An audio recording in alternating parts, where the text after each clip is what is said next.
The theme of the Fintech is fueling Fintech, the power of capital, the role of regulation. Today's webinar is conducted in two sessions. The first session will be moderated by myself, Orinari Hosfall, and is themed Navigating the Challenges of Regulation and Compliance in the Fintech Space. The second session will be moderated by my colleague, Tomilola Tobun, and is themed From Bootstrapping to IPO, the Funding Journey in Nigeria. This year's webinar is sponsored by the Fintech Department of Aluko and Oyebode. And the Fintech Department provides full legal support services to startup companies from incorporation to IPOs and in all matters concerning general compliance. The objective of the webinar this year is to discuss recent trends vis-a-vis raising capital in Nigeria and in Africa at large, the objectives of regulators, how the regulatory environment impacts capital raising efforts in the tech ecosystem, and then moving forward, how participants are best able to efficiently raise capital in today's market. By way of introduction, the panelists for the first session are Mr. Musa Jimo.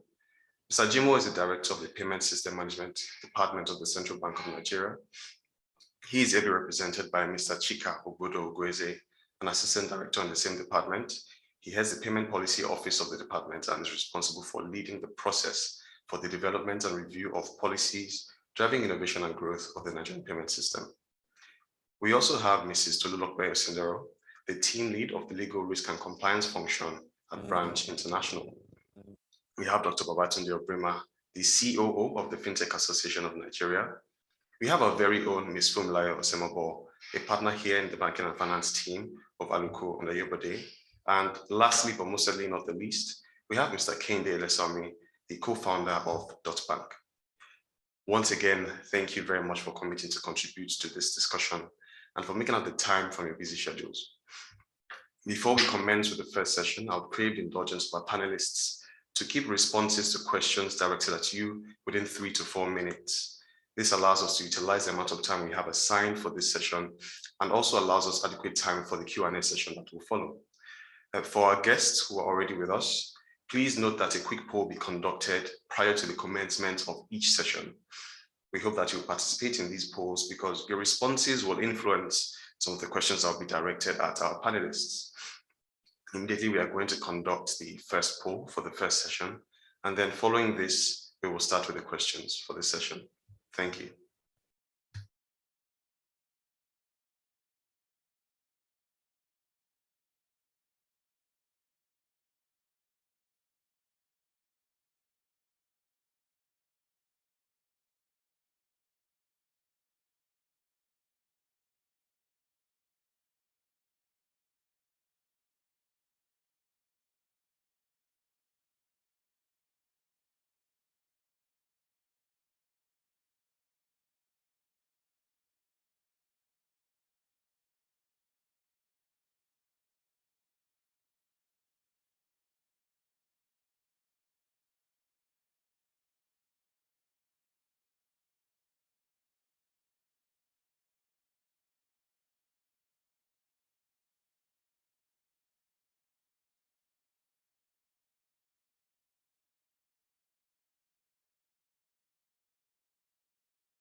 So we're waiting for the poll to be set up and then we will just commence with the webinar.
For those who have just joined us, we are currently conducting a poll.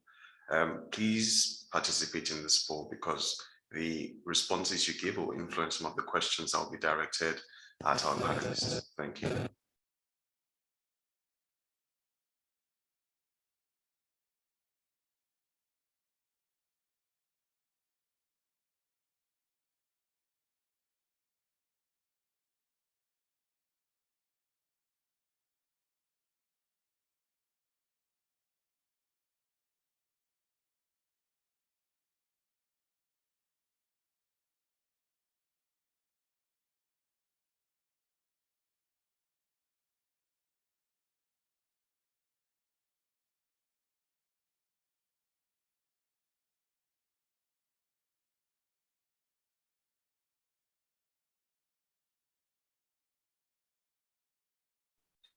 So we are done with the poll. We're about to get into the questions. For the panelists, please turn on your cameras so that our guests can have an idea of who is speaking. Thank you.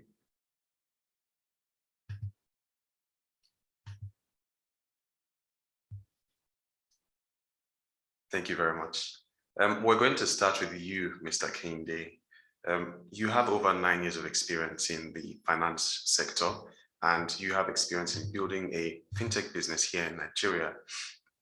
From your experience in all of this, what would you say are the key regulatory issues that have impacted the growth of your business and its operations? All right, thanks. Good morning, everyone. And first, let me say thanks to the Aliko and Ibodi team for inviting me. So it's been a pleasure to be here to share some of my thoughts on this very interesting topic. So I think as an operator, I'd say that one is we recognize the role of regulation in the industry and in the space, right? We understand that regulation is not to stifle growth or innovation, but to safeguard businesses and also customers. So recognizing that we've taken a proactive approach to be a sort of compliant first operator where we do what we can to comply with existing regulations that obviously enables us carry on as a business. That said, right, I think obviously there are specific challenges or issues that we think a bit of work could be done. And I think first is from an operation point of view, just being regulatory compliance means the additional processes, regulatory rules that one needs to fill that in itself adds to additional cost of operation, just makes it more difficult to operate as a sustainable business. So from that point of view, we think that there is additional scope to sort of streamline existing regulations to just solve for more efficiency for fintech operators. Given that most of us are startups, we have limited capital, and so there's just need to be as efficient as possible. But I think for me personally, the most important and probably the most impactful point to make here is really around regulatory direction and policies. So for us is one of the things that we've seen impact quite significantly the growth of the various industries that we operate in is just lack of policy direction and just clear-cut direction of the regulator. A good example is, for instance, the sort of cashless policy in the payment space is, from a policy direction point of view, there was a clear-cut direction saying, look, over the next 5 years, and this is what the regulator is trying to achieve in a specific space, right? Fintech operators in that space then have sufficient time to sort of plan, build their business execution plan across that to be able to fully take advantage of that. But what we have today is a situation where there's lack of clarity around what the regulator is trying to achieve, and that in itself comes with a lot of uncertainty around business plan execution. So for me, that primarily inhibits growth because that then makes it more difficult to raise funding. Even when you raise funding and you are operating, there's still some form of uncertainty around what the regulator is trying to achieve. Classic example is the cashless policy that was implemented the first quarter of this year, where it was an accelerated implementation and then just a sudden reversal also. That in itself created a distortion that I'm sure that, other peers in the payment space, for instance, would agree that it will take a bit of time before the industry sort of self-correct and go back to what it was before. So I think for me, that primarily is the biggest challenge, is just that lack of policy. I think it'd be a lot more impactful if we could engage regulators and agree almost like a 5-year plan where everybody can sort of work towards assisting the regulator to achieve. Thank you. Okay, thank you very much. We're going to go to another regulated entity now. Mrs. Tolulope, you are quite outspoken about the need for collaborating with regulators. I think there was an instance where you said it is important for regulated entities to be able to walk their regulators through their products. So it's clear that regulatory compliance is quite important to you. But as an in-house lawyer, what internal systems and processes need to be in place to ensure that fintech companies are able to comply with existing regulations? Okay, thanks very much. Thanks very much for that question. And thank you again to the everybody team for hosting this webinar, for inviting us. I think it's always important to continue to have these conversations in terms of, educating participants, bringing regulators as well together with operators, just so that we're having the right conversations, we're educating ourselves. Yeah, I think I'm also, like you said, I'm very much in support or constant engagement between operators and regulators. And I think that it's from an understanding of the space that you're in. Financial services has always been regulated, will most likely continue to be regulated. And as a founder and operator, if you start your business with that understanding, it makes it easy for you to see why you should be collaborating with the regulator. And I would like to even say at this point that we've definitely seen a lot of progress in terms of engagement with regulators compared to what it was, 13 years, maybe like 6 to 7 years ago. I think regulators now are more willing to, respond to your meeting requests, are willing to work through your products, provide some sort of guidance to you, regardless of whether there are clear regulations or not. So I think it's important to say that. But from an in-house perspective, I would say that, what are the tools and processes that you need? I think the first thing would be to get a clear sense of what your regulatory universe is. And that's replicated across different, companies in different manners. So some people will have like a regulatory workbook, which has like a summary of what the key regulations are, key legislations that apply to them at, what they need to do, when they need to do that sort of thing. Who's the responsible company? What's the timeline? That. And depending on the stage that you're at startup, I think that's something that you should definitely have. Whether you are, whether it's just even the first point of speaking to a lawyer, a consultant, or a regulator as to I want to do these products. What's the thing that, what license, what approval, what do I need? What are the, on a primary level, what are the things that I need to have in place? But then as you grow and mature, it now becomes something that's an ongoing exercise where you have a repository of applicable regulation, legislation, and all of that. So that's one tool. Second thing that I would immediately mention that a lot of you should have as a startup in terms of your regulatory reporting calendar. And I think, again, this also depends on the stage that you have. Some startups will have something as simple as an Excel sheet with calendar reminders that indicates that, this sort of returns is due on this day, this is the person that's filing this is how it goes. Meanwhile, you'd also have some mature startups that have already programmed this into their software or tools, either developed internally or outsourced or bought from a third party, that automatically ensures that a prompt goes out when a report is due and it is filed and an acknowledgement is obtained. But those are the two primary tools that you would sort of have in terms of making sure that you're on top of your game, your returns or whatever it is are filed.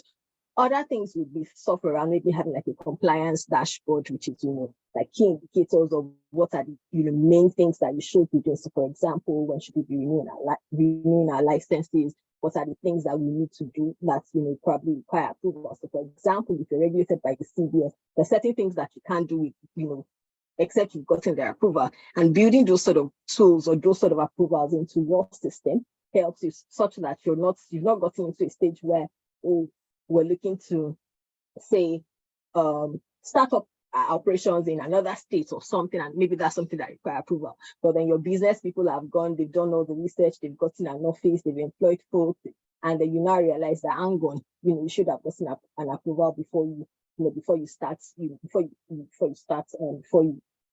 have gotten approval before you went down all of this. So that's something that needs to be built into your processes and your systems, like your statement of what do they call it now?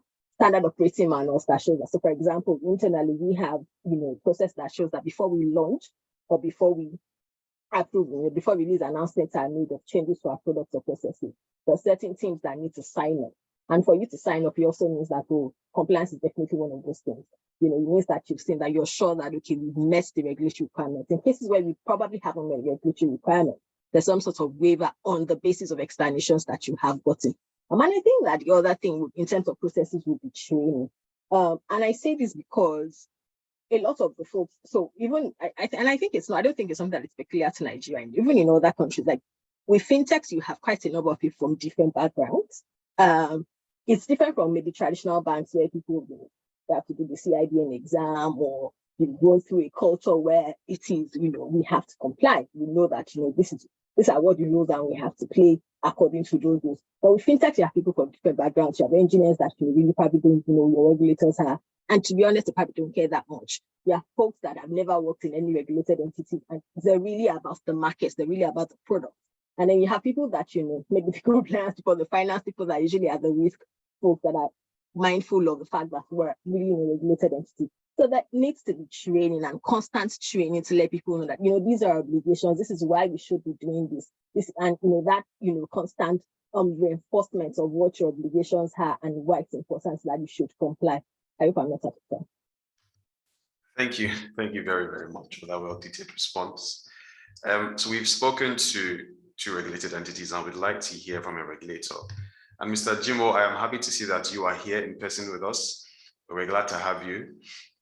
This question is directed at you. So having heard, what both regulated entities have said, I think there is need for clarity on the objectives of regulations in Nigeria. So what will you say are the primary objectives of fintech regulation here in Nigeria? And how do they align with the overall goals of promoting innovation, deepening financial inclusion, and advancing consumer protection?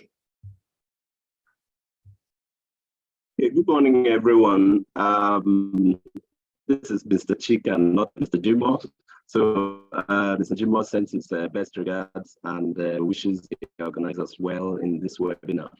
So specifically to the question that you asked, I'd like to even start from the comment that Kende made earlier, that he understands as a startup, as a founder, that regulation complements growth. So in the fintech space, the CBN maintains the same general mindset to complement the operators' activities with regulation. Specifically, the CBN continues to pursue the goal of having an efficient, safe, and secure payment system that is, in quotes, nationally recognized and nationally utilized and internationally recognized. As you may know, or for some of us, there was a payment system vision 2020, and we recently launched the payment system vision 2025. This is exactly in line with the recommendation Kendi made earlier, that we should run the regulated space with some kind of broad strategy in view. The PSV 2025 clearly enunciates the CBN's strategy for ensuring that the payment system continues to serve the citizens in a cost-effective manner, while helping us to achieve the stated financial inclusion goals of 95% by 2024. The CBN continues to nurture an environment for innovation in the payment system. As you are all aware, or some of us may be aware, those who participate in it, we have what we call the regulatory sandbox, and it's an initiative of the central bank aimed at providing specific opportunities for innovative solutions that have potential for increasing efficiency and enhancing financial inclusion. So under the initiative, the CBN admits participants with innovative ideas to be part of the sandbox for a specified period.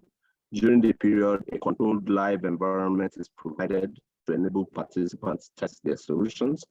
This provides the CBN the opportunity to quickly assess the benefits and risks of the solution while shortening the time to market for participants. So generally, the goal of the CBN is to enable innovation, ensure safety and efficiency in the payment system, and generally enhance cybersecurity. Thank you.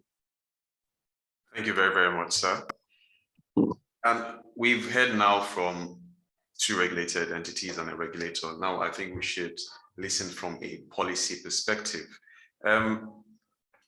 Babatunde Obrima, what would you say as an advocate for the fintech ecosystem are the key priorities of your organization, the Fintech Association of Nigeria, in terms of regulatory advancement that could positively impact the growth and sustainability of fintech startups in Nigeria? Okay, thank you. I think let me start from the perspective of the fact that what do fintechs complain about? So, I mean, fintechs usually talk about the time it takes to get a license, the cost of the license, regulation, and so for us, I mean, regulation is important. You cannot shy away from regulation in the financial sector. The financial systems are stable as the regulations that govern it, so regulations are important. So the question is, what should be regulated? How should it be regulated? When should it be regulated? Should fintechs be regulated like banks? No, that is still, I mean, up for discussion. But the issue is that I think that we made a lot of progress. I mean, the regulator just spoke about the sandbox, and I think which is a very fantastic initiative which will help to streamline the time it takes to get licenses. But however, I think there's still the need to look at it. I think right now the CBN runs what you call a cohort system, and for the sandbox, we need to move from cohort to open rolling, because cohort means that people are limited. There's a theme that said only people who fit within those themes can come into the sandbox. We need to have an open rolling where if you have an idea, you can come. If there's a limitation at CBN, can private sector people also come into this space and provide sandboxes with interoperability with the CBN system so that we can have more people on the sandbox? I think that's the first one. The second one is the fact that, I mean, it's fantastic we have payment system, but I mean, today fintech is not just about payments. So one of the challenges that people have is the issue of, so if I'm in payments today and I want to do lending, within CBN, I say I have to go to OFID and start the process all over again. I mean, so how can we have interoperability within CBN or a one-stop shop for fintechs? Let me give you a clear example. Cheaper Cash, most fintechs want to have super apps. So Cheaper Cash is a super app where they can do money, international money transfer, payments, lending, stock trading. In some jurisdictions, they have crypto. They have come into Nigeria, and now like last 2 years, they've been they need 3 licenses to be able to operate in Nigeria. They need IMTO license, they need MFB or finance house license to be able to take deposits and payment. They need to go to SEC for a stock trading license. So, I mean, how do we streamline all of this for fintechs? Because it's changing. I mean, we say it's an emerging technology, so the speed at which things happen is quite fast. So those are the complaints we get from our fintechs. I mean, so that's thing within that. Maybe the regulators need to sit together and look at some form of interoperability amongst themselves, even within CBN. I mean, if I have a license from payment system should be able to recommend me to OFID, and I get my license at OFID rather than starting the process all over again. I want an IMTO license, and I already have an existing license. I start all over again. So how do we streamline those? And those are the challenges that fintechs really complain about. And for us is how do we work together with the regulator to ensure that we can streamline these processes, we can make it faster. Like I said, the sandbox is a fantastic step, but can we do more? And I think we can do more. Thank you. Thank you very much, sir. Coming now to our very own Mrs. Semabo, we're going to dig into your wealth of experience as a legal practitioner in the fintech space. What is your view on the current regulatory landscape for fintech companies in Nigeria, particularly those focused on providing financial services? And how can these companies look to navigate the extant regulatory environment? Thank you. Thank you, Renari. Good morning, everyone. So I've advised a number of fintechs and startups over the last few years. And, I used to have sympathy for the view that, regulation could be stifling and that compliance was problematic and all of that. But in the last 1 or 2 years, there have been some high-profile events, both in Nigeria and globally, that have reminded all of us that regulation is very important. And so I was very pleased to hear Kehinde and totally recognize that because, most times the push is from the fintech players. And so, I see regulation as being very important for market integrity, investor protection, right, and also to protect consumers. And so what we're seeing, right, is that as the fintech space continues to evolve, the regulatory landscape is also evolving. And so we've seen some positive steps, right? So the Startup Act was enacted last year, and it's supposed to deal with one of the issues that Mr. Obrima just spoke about. And so that's, having a one-stop shop in relation to licensing. And so the portal is supposed to allow allow fintechs to get their licenses from one place rather than have to go to various regulators. And so we're looking to see how that will operate in reality once the act becomes operational. We've also seen regulators become a bit more collaborative, right? And so Mr. Ogweze has spoken about the sandbox. I know that so there's a sandbox for CBN. SEC has a sandbox. I think NCC also has a sandbox system as well. Again, we're waiting for reports to see how those have actually, to see how they've operated and to see what happens and what has happened in those sandboxes. But they're good signs. And also, we're very pleased to see some of the names, some of the ministerial nominees. So again, we're expecting to see interesting things happen in this space in terms of regulation, because we're seeing people who understand the products, who understand the space coming in, and we expect to see them doing stuff.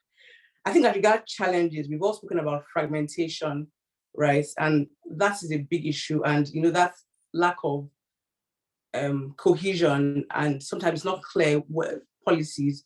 So Tolu spoke about the cashless, Kehinde spoke about the cashless policy, right? Which was, a near disaster. But more recently, there was a Data Protection Act that was enacted in June. And then a couple of weeks after, we had the NCC then call for stakeholder engagement for data protection regulations. And that may well impact maybe your mobile money players, right, who also have NCC licenses. We're also hearing some rumblings that some of the state governments don't think that data protection is on the exclusive list, and so that they will also be coming out with their own data protection regulations, which just makes it a nightmare really for fintechs to comply, right, and to know what exactly it is that's happening. So you're dealing with several regulators, both at the federal and state level, and then there's just there's no consistency. I will not speak about the crypto issue between CBN and SEC, which I still have clients asking me about up until today, right? So it's challenging, right? Navigating the regulatory landscape, but we are seeing fintech players doing it. And Tolu spoke to a number of tools, right? One thing we're also seeing is horizon scanning. And so we're seeing that clients are coming to ask us, so beyond what is in place right now, is there anything that we can glean from regulatory pronouncements, market updates, and build that before the National Assembly, right? And so we're doing a lot of that for clients. And so we go through the bills to see what's coming. We look at what the regulators are saying in the media as well to see whether there's anything that we can see that is coming up and all of that. So there are a bunch of tools that your fintech players are coming up with in order to make sure that they're compliant. right?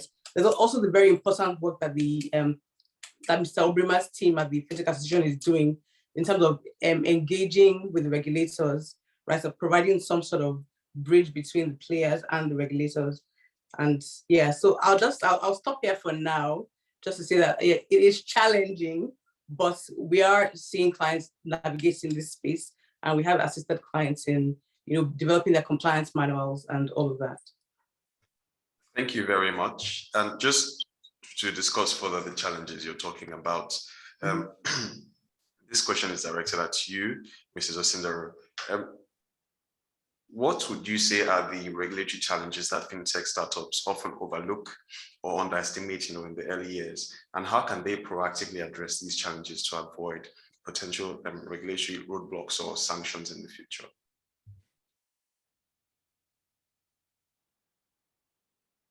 Oh, okay. That the first one would be in terms of maybe underestimating regulations and maybe regulatory actions, or even just the regulatory framework.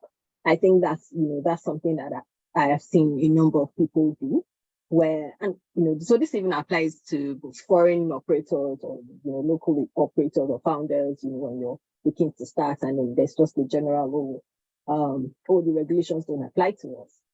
There's no clear regulation on this thing, so there's a gray area, and then we can't do what we want to do, or we can design the system or design our product operations the way we want to do, or it's being done this way in this African market or in this other Asia market, and that's the way we want to replicate it here, regarding underestimating the framework that's here. And I think that's something that I don't want to say shouldn't be done, but that's a pitfall. That's a potential pitfall. That's sort of setting yourself up for failure, because while there may not really be clear regulations on some actions or some things or some area of business,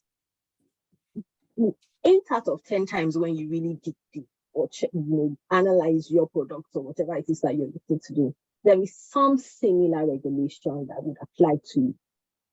So I don't know, I think even up until this year, there still used to be, we want a clear digital banking license, or there should be like a clear digital banking framework that gives a digital bank license, spells out what the risk management should be, what the prudential requirements should be, all of those separate from what the traditional bank has. And till today, and I think it's, I don't know, I imagine that there will still be a few people that hold the thought, if you provide banking business, there's a framework for banking business. There might be the nuances of, your operations are sort of different, it's digital, whatever it is.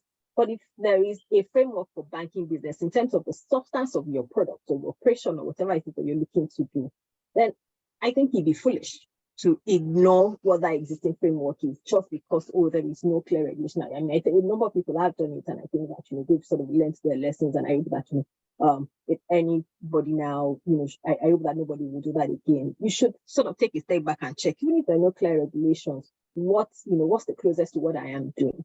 And in cases where you're not sure, then there's the room to ask. There's a room to go through the Fintech, association and say, we're trying to do this. We don't think there's a clear regulation for this, or we don't think that this applies to us, even though this is what we want to do. Can we get some clarification? So underestimating regulations or the impact of regulatory actions or whatever it is a pitfall that I have seen founders or some of our operators do, and shouldn't be happening. I think the other thing would just be in terms of focusing on innovation while on the playing risk and compliance. So and I think this is something that's also, given the way startups operate, especially for those that are VC backed, where there's a lot of pressure for you to attain certain numbers, attain certain milestones for the next funding round.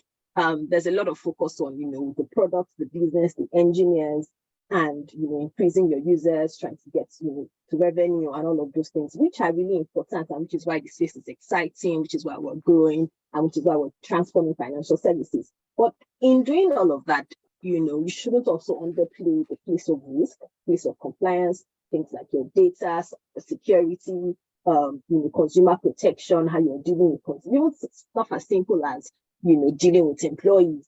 So I think we need to sort of be more aware in terms of how we balance innovation, transformation, engineering, and all of that, and how, the sort of attention that, that's played, that we pay to things around risk and compliance. Because again, I'm not sure if it was Dr. Bremer or just Tony that said it, for the sake of the market that you're operating in, for the sake of the industry that you're operating in, some of these things need to be at your front line, not just be a backbone. If you're looking to build sustainability, you're looking to be here in 5 or 10 years time, or longer than that, then the certain building blocks that needs to be part of your building as early as possible. I think the other things that the third thing that I would maybe mention in terms of maybe I don't want to. I've said this anyway. I've said it a lot of times, but it was just in terms of maybe engaging with regulators. And I think that there are different ways to do this. There's if we approach the regulator now, they already know that we're the ones. So if we go ahead and not just what they've advised us to do, then they come for us. There's that bit, and just in terms of maintaining anonymity and just reserving your independence or willingness to do certain things. But I think that there are also you can also be creative in terms of how you engage with regulators. So for example, like I mentioned earlier, as simple as working with your legal advisors or whatever advisor or consultants that you're looking, that you're working with in terms of helping to get clarification or just even getting a yes or no answer to something. And that sort of helps you in terms of navigating your way around regulatory or compliance matters. But those would be 3 things that I think are challenges that fintechs sort of need to find a way to work on in terms of addressing regulations. Thank you very much for that. And we're coming back to you, Mr. Kehinde. We've discussed with regulators and regulated entities, and we've discussed collaboration between the two. But concerning collaboration amongst regulators themselves, what are your thoughts on the current regulatory landscape, in this regard in Nigeria? And what challenges do fintech organizations such as yours face? Thanks. I think Dr. Roger was one that spoke about a lot of some of those challenges that as a fintech operator, we face, especially when it comes to regulation. It's, you have a product that you're selling to a customer, and then you want to extend additional product to the same customer base. You have to re-engage, you have to effectively get additional licenses. There is in fact, in some cases it's either a no or it's a very difficult process to sort of navigate. So today, are we seeing collaboration amongst regulators? Maybe in one shape or form, yes, but is it enough? Absolutely not, right? I think there's room to engage further. Bearing two things in mind is, from a fintech point of view, is the core of any fintech is its ability to innovate and the speed of rolling out products to the market. So if fintech operators are constantly thinking about new sort of products to roll out to the market to address day-to-day challenges of their customers, and on the regulatory end, there's a bit of a delay in sort of catching up to that pace, then there would naturally be a lag where regulators where you have to effectively engage the regulator, slow down, and that in itself might be seen as sort of regulation stifling innovation. But then again, we believe that if there is continuous engagement amongst regulators, if there's ongoing and there's an open discussion where regulators understand that fintechs have to, or at least fintechs, in attempting to scale and become more and more sustainable, have to effectively expand product offering from one product to multiple product, which might mean getting additional licenses. So if people wear that cap, regulators in themselves can proactively collaborate to solve for that, in parallel to fintechs also trying to roll out new and interesting products, so that it doesn't become a thing where regulation stifles our ability to sort of serve customers. I think for me, that's primarily it. Is we are seeing collaboration, but is it fast enough? Is there enough engagement to say, look, regulators are now able to streamline process for fintech operators to roll out products or to get additional license? The answer is no. There's still a bit of work to be done there. So I think there's scope for improvement there. The other, like I said, is just speed. is, at what pace is this stuff happening, and is there a risk of it stifling in innovation, recognizing that fintech players in their DNA are effectively supposed to be faster, and they want to move, as quickly as possible. So I'll say that's really what I see as the maybe scope for improvement as it relates to regulation. Yeah. Thank you very much for that. And Dr. Brima, we had asked a question in the polls about how engagement with regulators has assisted, in navigating regulatory risks. And you'll be surprised to know that we had a tie in answer. Equal proportion said it had been satisfactory and it had not been satisfactory. And I was very surprised to see that. But what would you say from your own experience is the best way for your organization to collaborate with regulatory authorities to address, for those who have decided that they've not really had satisfactory responses, to address this issue and any other challenges that they face with regulators? Okay, thank you. So, so the challenge is this, operators are sprinters, regulators are marathoners.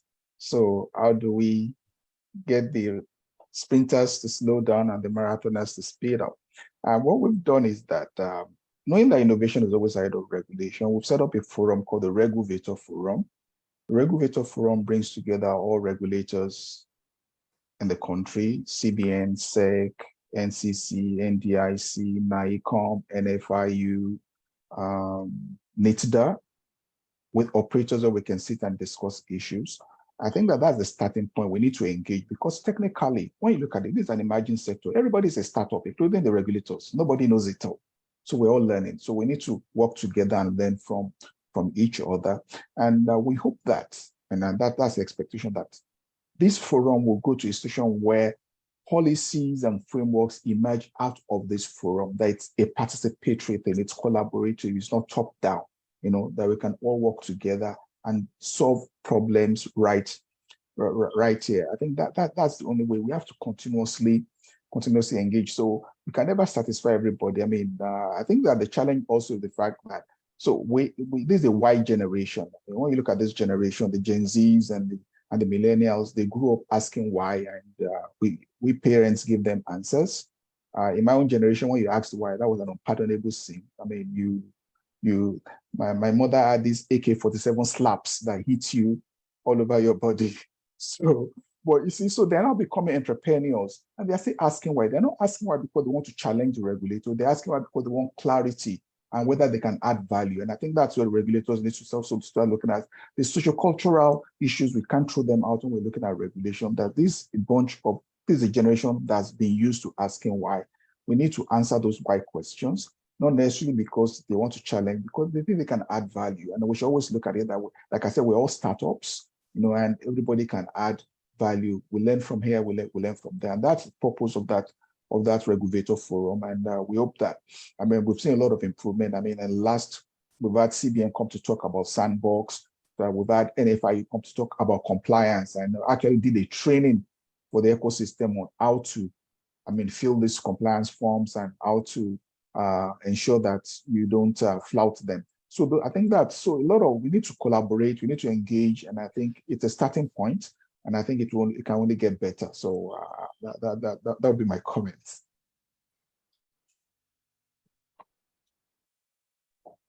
You're muted, Orinari. Sorry about that. So thank you very much for your response. Just to tie back the conversation to this need for collaboration, and this question is directed to Mr. Ogueze. What is the CBN's policy towards achieving a more collaborative environment? Collaboration in the sense of between regulator and regulated entities, and collaboration in the sense of between regulators themselves. And how can you champion this while still undergoing your regulatory oversight and prerogatives? Okay, thank you very much. This has been a very interesting discussion that we're having this morning. The key points that has come out, the need for collaboration across board, especially among the regulators, especially in the CBN's regulatory regulatory role, the CBN could adopt a collaborative approach in holistic formulation. Dr. Rima, I don't know, you may be aware that we worked with Fintech Nigeria and working association in coming up with the open regulation and the information process. The standard that we have within the CN is that there is always a time or part of the process is the exposure of CBN proposals to stakeholders before the proposals are framed up as policies or regulations. And the whole purpose is to ensure that the industry and fintechs are not blindsided. In the conduct of its site responsibilities, the CBN continues to ensure prompt corrective actions that will improve efficiency and engender confidence in the payment system. Consumer protection is at the heart of the oversight activities that we conduct, and we ensure that all payment platforms and products have appropriate and adequate dispute resolution mechanisms. And the whole idea is to safeguard the customer. So when fintechs come up, some of the so-called hurdles that they face is to ensure that their systems and their proposals and their products that does not just aim to serve, but in the event of a failure of the service, what happens to the end user? Because we know that even you may think you're a small startup, but the service you are providing is key to the continued and efficient performance of the financial system. It may be that a startup service is the first point of entry for one user in a part of Nigeria, and the pace that person gets if there's no dispute resolution may reduce the confidence the user has for the payment system or the financial system. The CBN recently championed the deployment of what we call the IDS, an industry dispute resolution system. And the whole idea is to quicken the pace of dispute resolution within the system. There are various platforms for collaboration within the financial system. On the regulation side, we all know about the Bankers Committee. On the broad regulatory side, we are aware of the FSRCs, which is a committee, a coordinating committee of all the CEOs of the regulatory agencies. The payment side, we have what we call the Nigerian Electronic Fraud Forum, and is a collaboration between the CBN, the operators, the law enforcement agencies, and all kinds of stakeholders who are relevant to reducing fraud within the system. I must mention the PSB 2020 implementation governance structure. And we generally have many operators and Fintech Nigeria, Open Banking Association, Open Banking Foundation. Many of them have served on the implementation sort of work streams that we have. And it's these work streams and work groups that have helped to direct regulations and in some instances. Thank you very much. Thank you very much. I think that's been very helpful for those of us in the room who were not aware, that these systems were in place. We're going to ask two more questions just so that we have enough time for the Q&A afterwards. The first one will be directed to you, Mr. Kehinde. You had said at the beginning that you are a compliance-first organization. So building a compliance-first culture is clearly important to you. What advice would you give other fintech entrepreneurs on balancing the need to innovate and expand with the need to be regulatory compliant?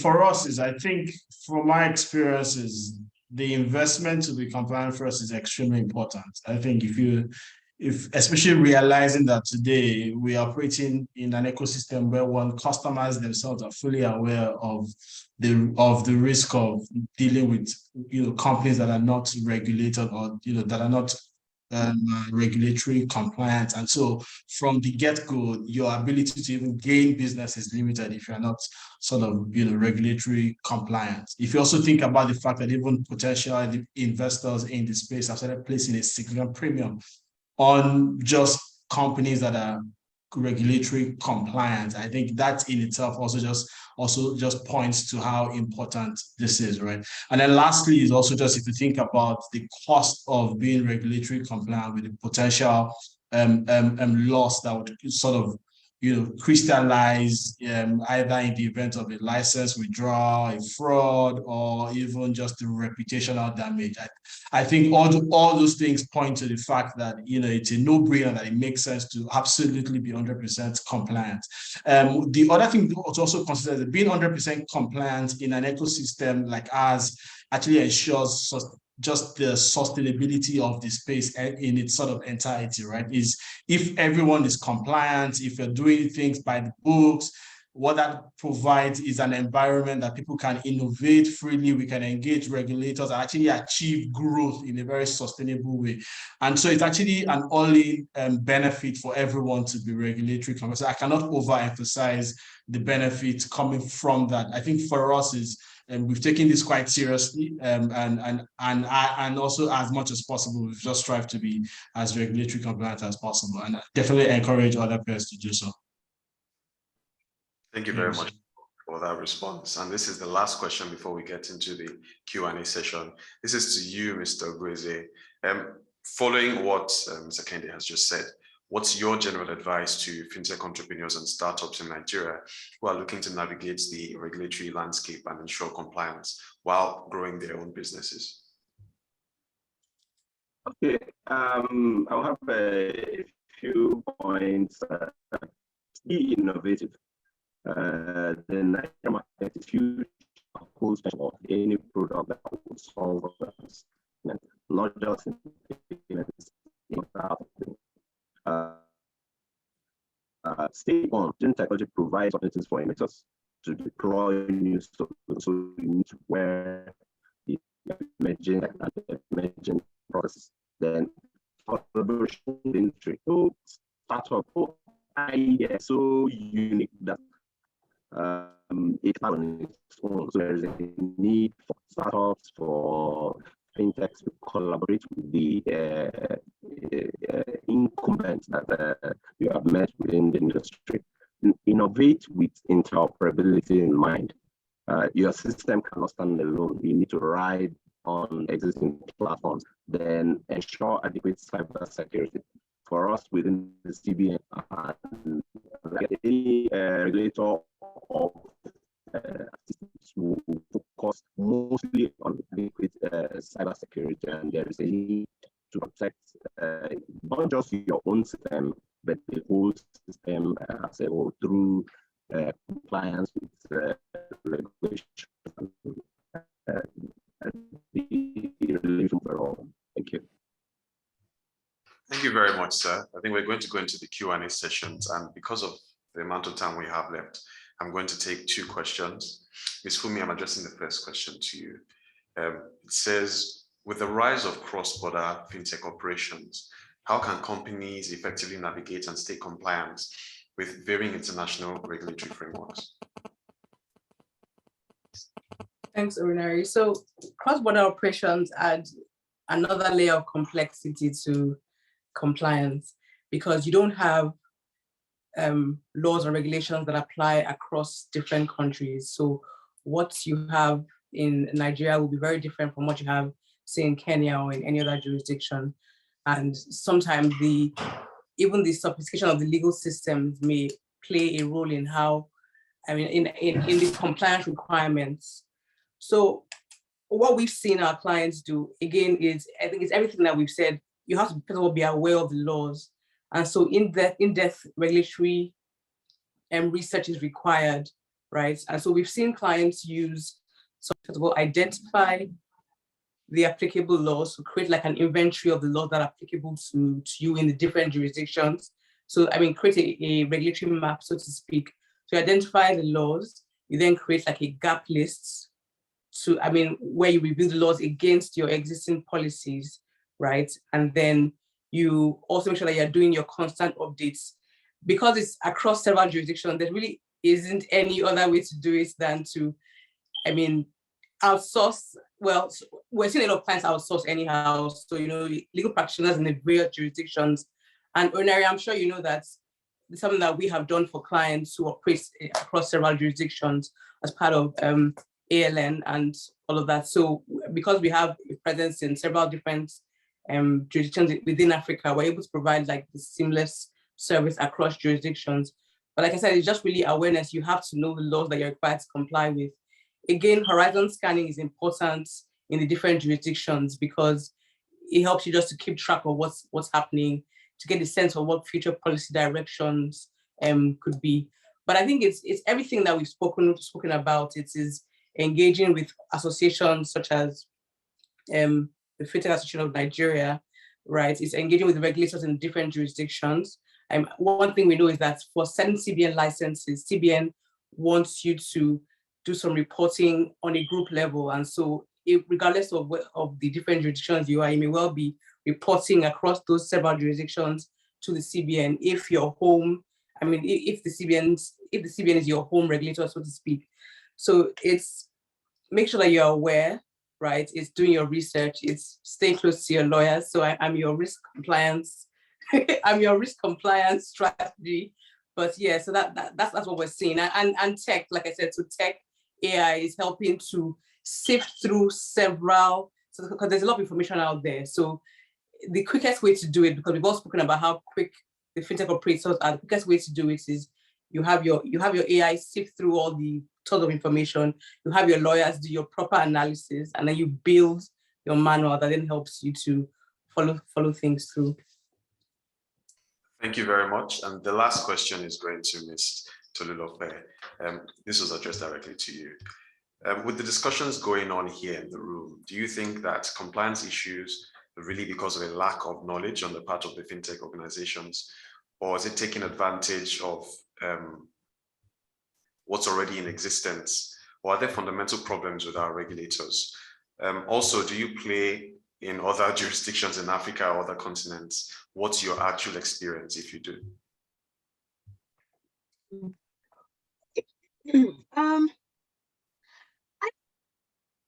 I don't want to say that as we like compliance issues, that we're saying, or when they arise, are a function of knowledge. Because I think that there's a lot of so there's a lot of knowledge available for free. So if you wanted to start a payments company in Nigeria today and you Googled how to start it, I bet that you will find articles from A&O, top law firms, top consulting firms on what you need to do, to start a payments company in Nigeria. And that's for free. And I imagine that there are young, firms, bodies that would provide that sort of guidance to you, even if you can't pay the hourly billing or pay the fees and all of that. So I don't really think that there's a knowledge issue. I think it's a cultural mindset, issue, really, just in terms of, you're underestimating what could potentially happen, or you really think that, what you're trying to do is so grand, or is it that so grand, or is not that grand, and, you can't sort of escape being in compliance. Or it's also a function of your investors. Because again, as Kenny had mentioned, investors these days, depending on what, even at the pre-seed stage, they would still ask you okay, so what's your regulatory position, this business that you're trying to do, what sort of license should you have, when do you plan to engage a compliance person, are you working with a law firm? There's a regulatory and compliance due diligence that is done. And I'd say even at the pre-seed levels, they know that you're just starting, you probably don't have some of these processes in place, but they ask you. But if you're working with investors that maybe don't really care, which I think they're in the minority, especially if they're dealing with people in financial services or healthcare space. I think people that won't, the investors that won't care about your regulatory positions, are in the minority. So they would ask you. So I don't think it's a function. I think it's just a function of culture and understanding that this is something that is important and needs to be taken seriously. I hope that answered the question. So we branched. We're in 3 African countries and counting. And I would like to say that, to an extent, the experience has sort of been the same. So in terms of so in Kenya, we have a banking license. In Nigeria, we have a license from the CBN. And I think the frameworks around, money laundering, stability, prudential guidelines, consumer protection, things like that, cybersecurity, the frameworks in terms of like basic principles, what we should be doing, and even like how you should be reporting are the same. In some countries, we find that, they will be more intense and be more granular in the sort of information that it expects. And I think there's also a bit of like collaboration with the regulators across, Africa. So for example, we have an application in another African country, and then they are written to the other regulators that we were working with across Africa to get a sense of what's this company's position, are they meeting their requirements, what's the shareholder position, like that sort of thing. So there's that collaboration amongst the regulators, and I largely as Fumi said, if you're going to be working in this country, across these countries, you need to sort of be aware of what your compliance obligations are across the countries. Thank you very much. Thank you very much to everyone. We have come to an end of the first session. We hope the past hour has been very informative to our guests here. We will immediately commence with the next session. Thank you. Thank you. Thanks, everyone. Bye. Thank you. Bye. Bye.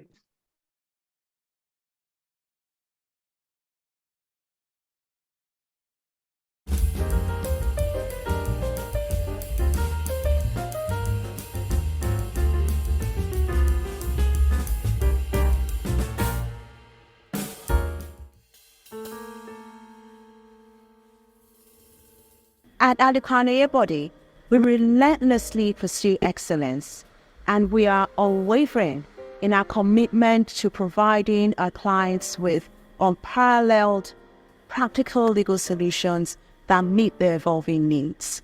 As a result, over the past 30 years, we have achieved several firsts, including advising on the first forward sale transaction in the oil and gas space in Nigeria, the first independent power project in Nigeria, the first commercial paper program under the FMDQ rules, the first dual listing on the Nigerian Stock Exchange, and on the dispute side, the first multi-million-dollar dispute arising from the first generation production sharing contracts in Nigeria. But our achievements go beyond boardrooms and courtrooms. We value diversity, equity, and inclusion, and this reflects in the equal male-to-female ratio in the partnership and across the firm.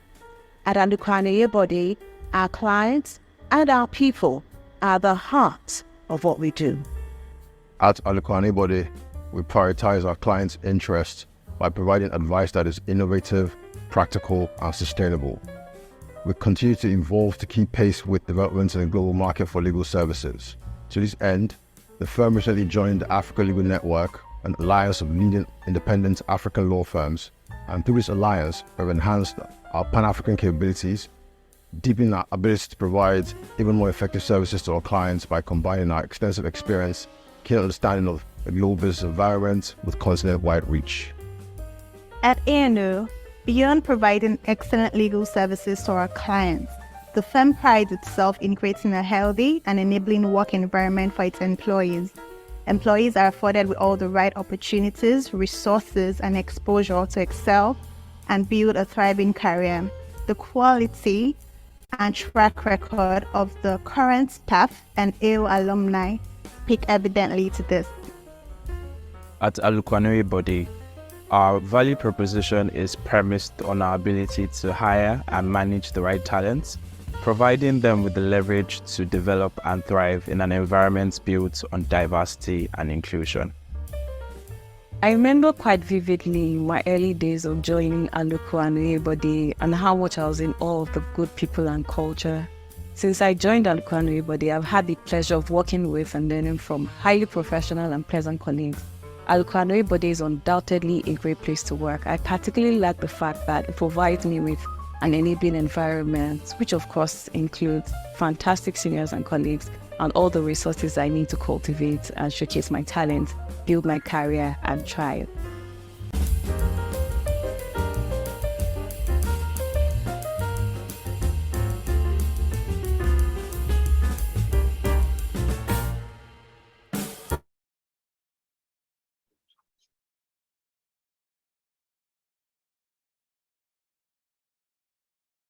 Okay.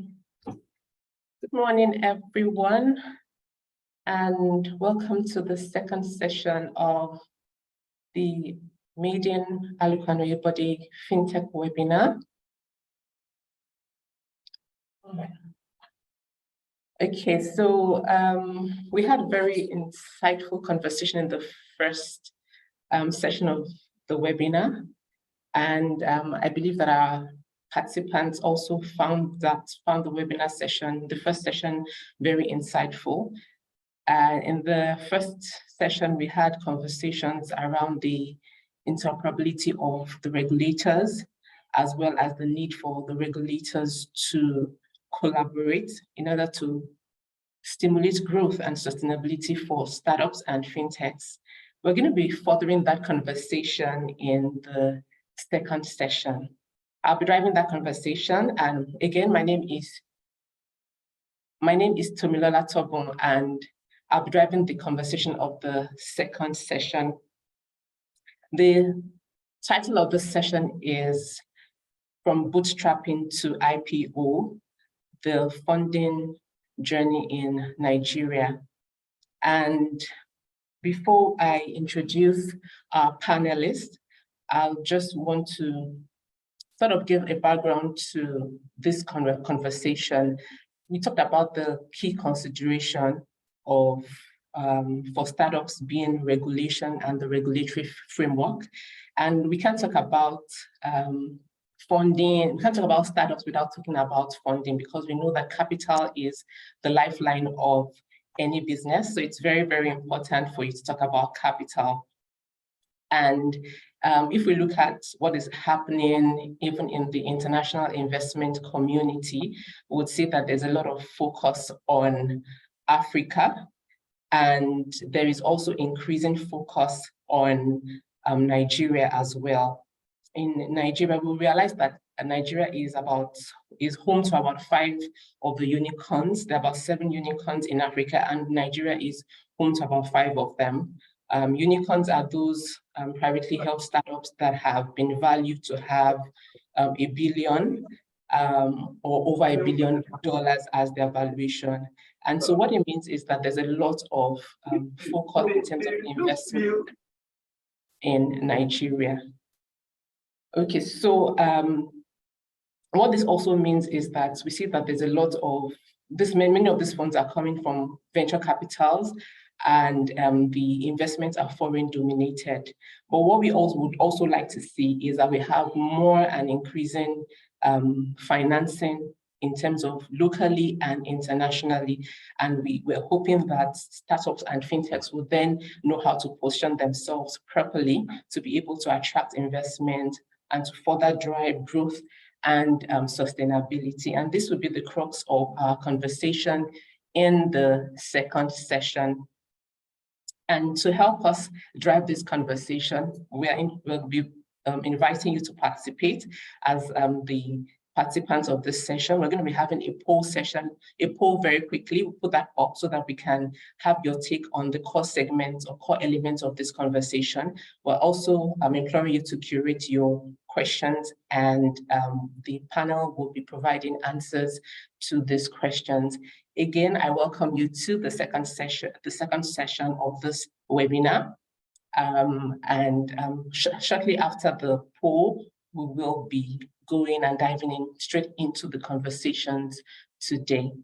So I'll just give a minute for the polls, and then we can go back to our conversation. Thank you, and a very warm welcome to all our participants.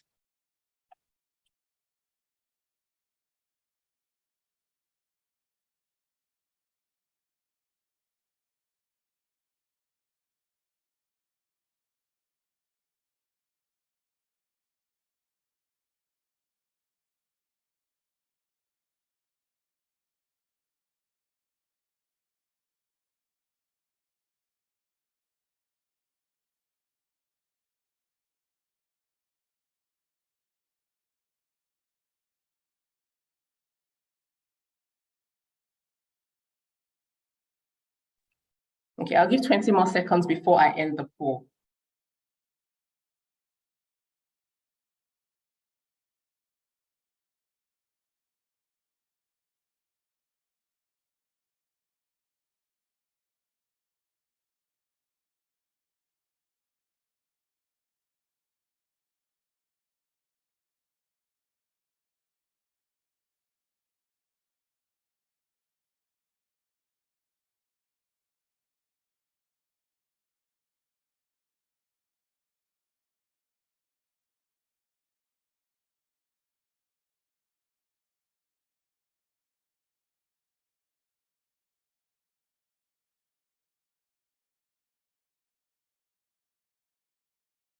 Okay, thank you very much for participating in the poll. So I'll just do a quick introduction of our distinguished panelists today.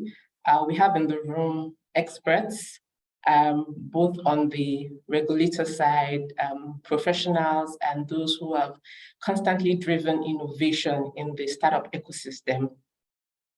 And I'll just do a quick introduction. First, we have Mr. Tosin Enyolorunda, who is the CEO and founder of MoneyPoint.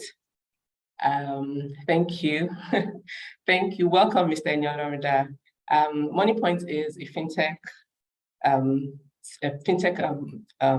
platform that facilitates payments and banking services on its platform. We also have in the room Dr. Yemi Oshindero, who is the managing partner at Huru Investment Partners. It's a private equity firm that has an investment track record across West Africa. Welcome, Mr. Oshindero, Dr. Oshindero. Thanks for having me. And we also have in the room Mr. Chud Chemeka, who is the divisional head of capital markets at the Nigerian Exchange Limited. Welcome, Mr. Chemeka. Thank you for having us. Welcome, sir.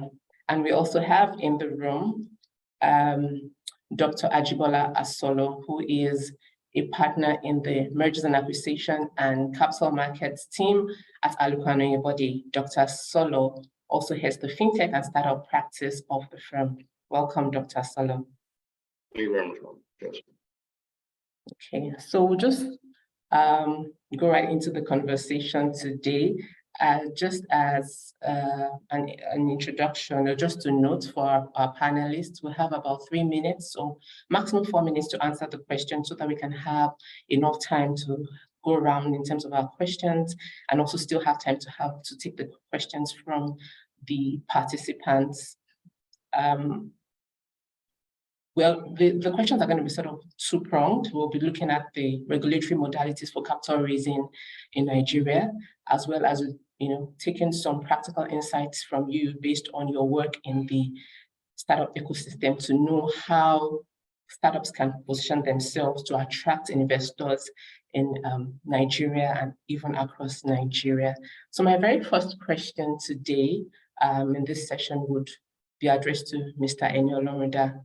So MoneyPoint has grown from that point where probably you were trying to get funds, pre-seed funding up until growth, and probably you have now done some series of financing or rounds of financing. So as someone who is like a founder of a fintech transnational company, what would you say are the regulatory gaps, in terms of the business environment?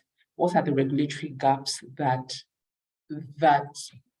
are sort of those things that startups are looking out for, or that have not enabled them to take full advantage of capital raising opportunities in Nigeria and across Nigeria? And to sort of put perspective to that question, I'd also ask you to sort of how do you think this kind of gaps have been cured in developing and developed markets outside Nigeria?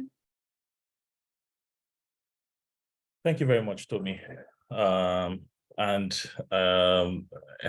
everybody. Special greetings to all my co-panelists. All due protocols observed. I also want to say a special greeting to my director, who is also one of the panelists. I think he has dropped off now, but he was prior on the call now. That's Mr. Jimo Itopa. So, thank you very much, Tomi, for that question. I think with respect to like regulatory impediments for fundraising, in my own experience, I'm not sure there's actually much in Nigeria.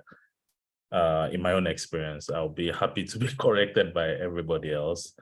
But my understanding is generally, especially since the whole fintech growth, the regulators have been a lot much more open and more collaborative, and generally trying to always keep abreast of the changes that are happening in the ecosystem, while still doing their jobs as a regulator, which is actually hard. The reason is because regulation and control and innovation, they don't generally agree hand in hand. One is a control function, one is a regulation function, the other one is a let's scatter the place function. That's innovation. Think outside the box.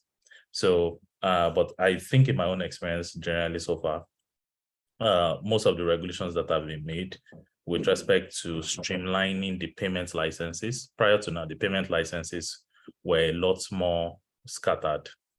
They were different kind of licenses, PTSP license, PSSP license, but now everything has been made tiers, 3 tiers, just 3 tiers now. You get one license, it allows you to do everything.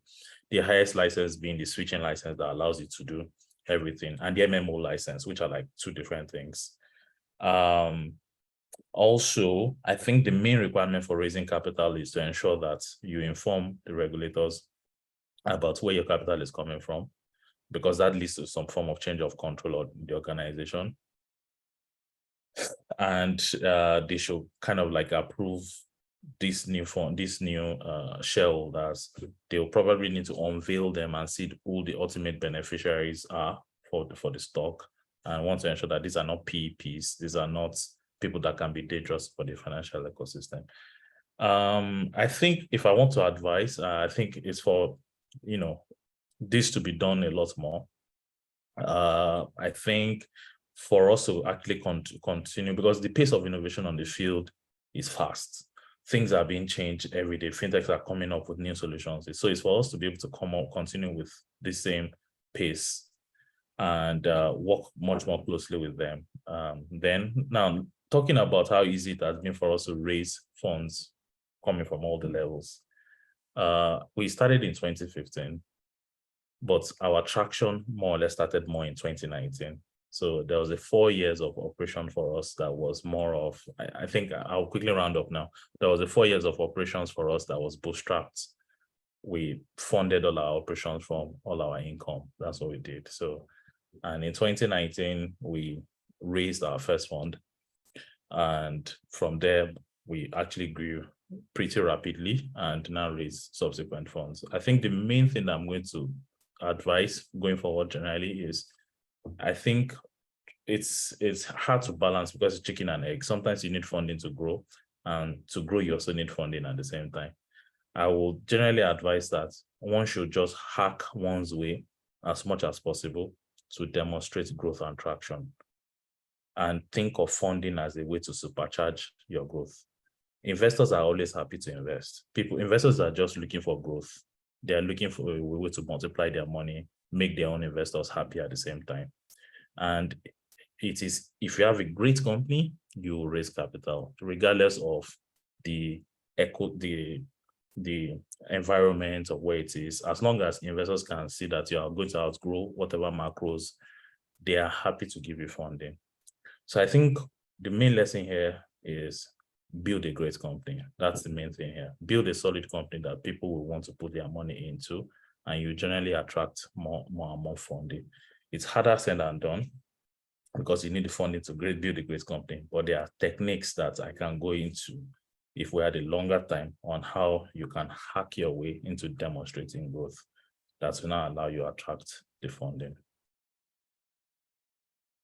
Thank you, Mr. Nyolorunda. I think you're still going to share those hacks with us, because the people in the room today are business managers, entrepreneurs, and they're here to hear those hacks and to see how you have done it. One thing that struck me in your conversation, in this conversation, is that in those 4 years, those first 4 years, probably many people didn't even know what MoneyPoint was doing, and you were bootstrapping. It was in that 4th year that you then got more visibility. And like you said, investment is a way to just supercharge your growth. Also importantly, that you have to, it's when you build a good company. I would say build a good product, because a good product is, the basis for that good company. Capital will be drawn to you. Again, that would probably take me into another question for you briefly, before I move to Dr. Oshindero, which is, so MoneyPoint has grown through a hard series of financing. So what are these different rounds of financing? You hear things pre-seed, some people say, oh, seed funds, some people say Series A. Now I even hear Series G and H, there's the list just goes on and on. So what is about this rounds of financing, and how does a particular startup know that, okay, it's time for me to do this kind of financing? Yeah. Okay, thanks. So all those financing and different names that we give to it, angel, seed, A, B, C, D, what they all mean is they all just imply different stages of the organization, different stages of your traction, and the kind of capital that you need at that stage of the organization. So it's not, you can actually skip from A to D. It's possible, right?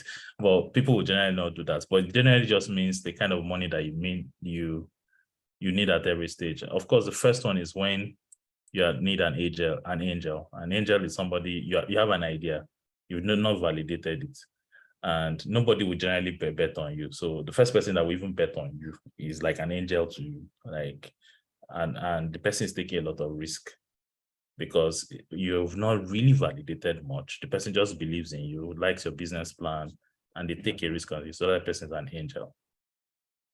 So, but if, for example, you have a business and you didn't need an angel, you use your own money, you skip to the next round, then maybe you don't need an angel, you now make to the next round. So let's just say that the angel funding round is when you don't have any traction or very little traction, and the organization is very risky, and somebody will need to take a serious risk on you. And usually at that stage, an angel in return will take a lot of equity to compensate for the risk that they are taking. Sometimes as high as 20%, 25% for the risk that they are taking at that stage. Then the next stage is the seed stage. The seed stage is more or less like, okay, this thing is somewhat validated, and I think that I think that at that stage, you could more or less say that the organization, it's a seed. It's more or less like, okay, we're planting it to grow. So it's sort of validated. It's just one step above angel. Then the next one is A, and A has traction already, and you want to supercharge it at that stage. Then B is validated, continue growing. C is now getting to maturity.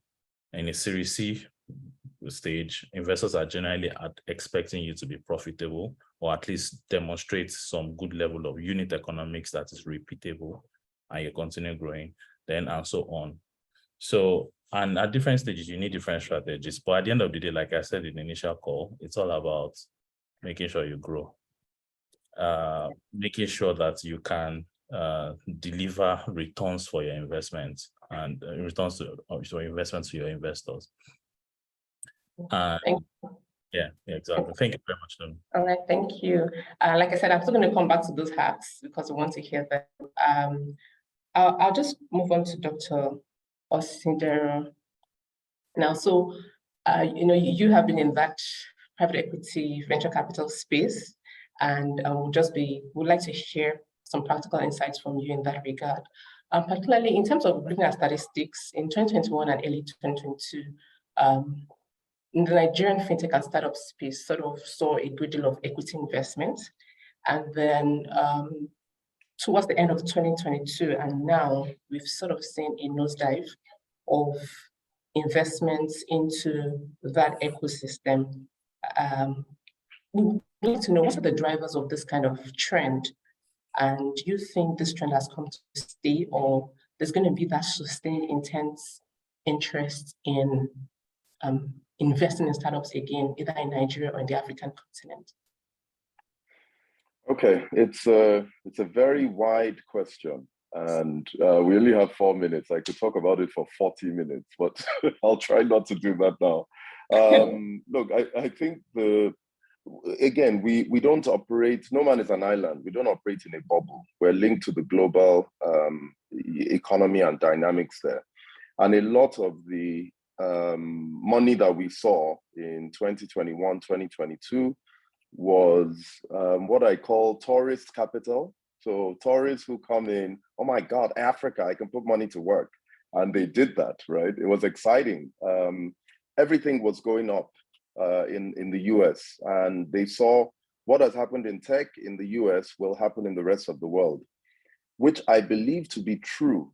That is a fact. Tech companies can grow and leapfrog the sort of infrastructural deficits that we have in Nigeria, which is, why our growth is stunted. The same way MTN, grew so quickly and generated huge returns. I think you will see technology do that over and over. Tosin is very modest, but he's created I think they call it Soonicorn now, soon to be unicorn, i.e. $1 billion company, a rare mythical creature that, that no one has seen, that no one sees very rarely. And I think someone said there are 5 of them in Africa now. That number will keep growing. So tech is here to stay, fact. But the funding that we saw is gone for now.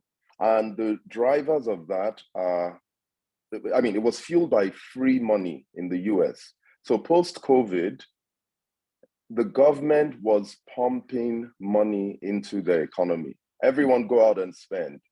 And you saw all alternative assets inflate dramatically. So whether it was rare watches, APs went through the roof 4 times, Audemars Piguet watches, whether it was luxury cars, whether it was fine art, and then it was tech as well. Obviously crypto and all of that, So all of those things inflated. Once they started tightening post, reopening of the world, and inflation was record high for the US, 10%, 9% inflation in the US is record high. I know Nigeria is higher. So they immediately increased all their interest rates and pulled off all the free money. And that had an outsized impact on technology businesses. So once if you're in the US and everything is down, your tech businesses have gone down in value 65%, which is the average that it has gone down from its peak. What do? The first thing you do as a VC is you cut back everything outside of the US. Stick to your knitting. Cut out Latin America, which is the hardest hit VC market. It's down 80-something%, the volume of funding year on year. They've reduced Asia. Asia is not as hard hit, but it's still down 40-something% in volume. It's a huge amount. They've cut down Europe, even the Europeans, it's down 30%. And Africa, they've cut Africa out. We're down 60-something% year on year. The share dollar on dollar amount is down 60-something% in Africa. So that has to have an effect. That means the money available to invest has gone down. So what will bring this back, which is the last bit of your question, I don't want to run over time, is inflation being cured? And inflation is a beast. I suspect most people on the call will be too young to remember when last there was high inflation in the US. Nigeria, we've lived with inflation all our lives, and that's why we will succeed internationally. We've been resilient, we've suffered, we've chopped breakfast all our lives. But in the US, they have not had inflation this high in 30 years, in 40 years. So no one remembers just how difficult it is to beat inflation. So I think this could take a while. If you look from 2001 dot-com bust, which is the last time tech was hammered this badly, it took 18 months to recover, it took about 2 years to recover, which sounds good. I think with the inflation coupled on top of everything else, it will take longer. That's just the likelihood. And that's for the US to recover. For those people to start venturing out again, to come back to Latin America, to come back to Africa, will take even longer. So I think there was a point Tosin made about hacking your way to sort of break even and reducing your cash burn. That's super important, because that easy money is probably not going to be here for, I would say, 2 to 3 years. Yeah. Thank you for your response, Dr. Shidero. There's just that economic depression, there's inflation, and it's just those things that we have to grapple with. That's our reality, you know. But then, so I then have to ask you this question about positioning for our startups. So you as an investor, what would be those things that you would consider to be important, the important metrics that you would, you know, look at in investing in a startup? And maybe the flip side of my question would then be, what would the startups also need to do at this time? Because these are crucial times. There's depression as well. The funding is not going to come the way you want it to come. Even the international investing community are not as open as they usually would. So looking on your own side, what are you considering? What are you looking at in terms of the metrics? Then what should be the posture of the startup as well that are looking to get this finance? Okay, so look, I think there are a lot of things that investors will look at. The most important to most investors is the founder and the management team. Who are they? And are they backable? Are these people who are going to run through walls to get things done? Are they going to execute in, will they go to Kafanchan and Northern Nigeria and get the business? Or are they going to, not be as resilient and hardworking? So that's not a metric. That's a qualitative thing which every investor wants to be comfortable on. I think once you've done that, then you start looking at the traction. And again, it's different at different stages in a company's life cycle. So Tosin talked about seed stage and Series A and Series B and on to G, etc. The metrics you look for at each stage are different. For a seed stage company, you're buying into an idea. So it's total addressable market. How big can this market be? Can you become a unicorn at some point? And it can be very hard to paint that picture. When Uber started, there's a very famous guy, Damodaran, who does valuation. And he valued the taxi market in the US and he said, oh, it's $4 billion or something. But Uber was not just intermediating taxis. They were intermediating people going from point A to point B, and having to drive. They were intermediating personal cars. So their market cap, was $40-50 billion, not the $4 billion. So, but yeah, so it's hard to value, but you need to know what is the total addressable market. That's a critical piece. How big can you get? Then obviously you start to look at your revenue traction. So how much are you selling, depending on what kind of business it is. And that will be critical for your valuation because, again, it would typically be a multiple of revenue that you value the company at. During the bad old days of 2021, 2022, we saw many 40 times revenue. I saw 400 times revenue companies, coming to market saying, yeah, now it's a lot more timid. People are looking at 3 times revenue, 15 times revenue, 10 times revenue, and those are really, really superb companies. So yeah, those are some of the key tractions. As you get more developed, then people want to see cash flow. Again, in this environment where there isn't endless cash, before it was growth at whatever cost. I don't care what it takes, just grow your business. Throw money at the problem, do marketing, do giveaway, give people, no one is looking for that now. It's all about prudence. You need to be a Tosin, hack your way and show me your cash burn. Make sure your cash burn is manageable. And how many months runway do you have? If you don't raise $1 more, how long will you be in existence? Those are the questions that people are asking now. It's a lot more grown up. It's a lot more closer to what private equity investors look for rather than what venture capital investors look for.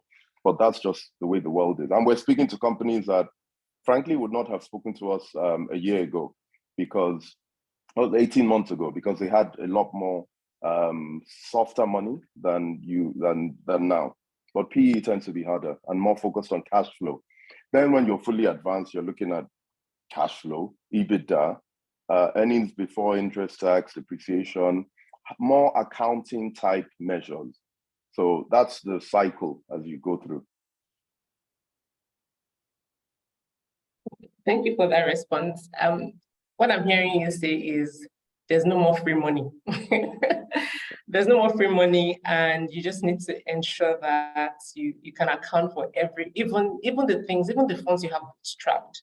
You must be able to account for it, because if you must have more, you must be able to account for the little that you had before you went on to get external financing. Okay, so thank you very much. So, so I'll just moving on to Mr. Chiemeka at this point of the Nigerian Exchange Limited. So globally, we have seen that there's public capital markets that are a viable option for raising capital as well.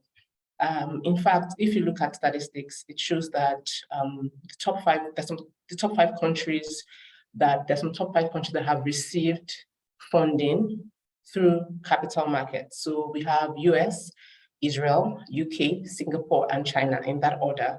They have done very well in terms of receiving finance from the capital market. But when we look at Nigeria, aside the debt segment, there's still some traction on the debt segment.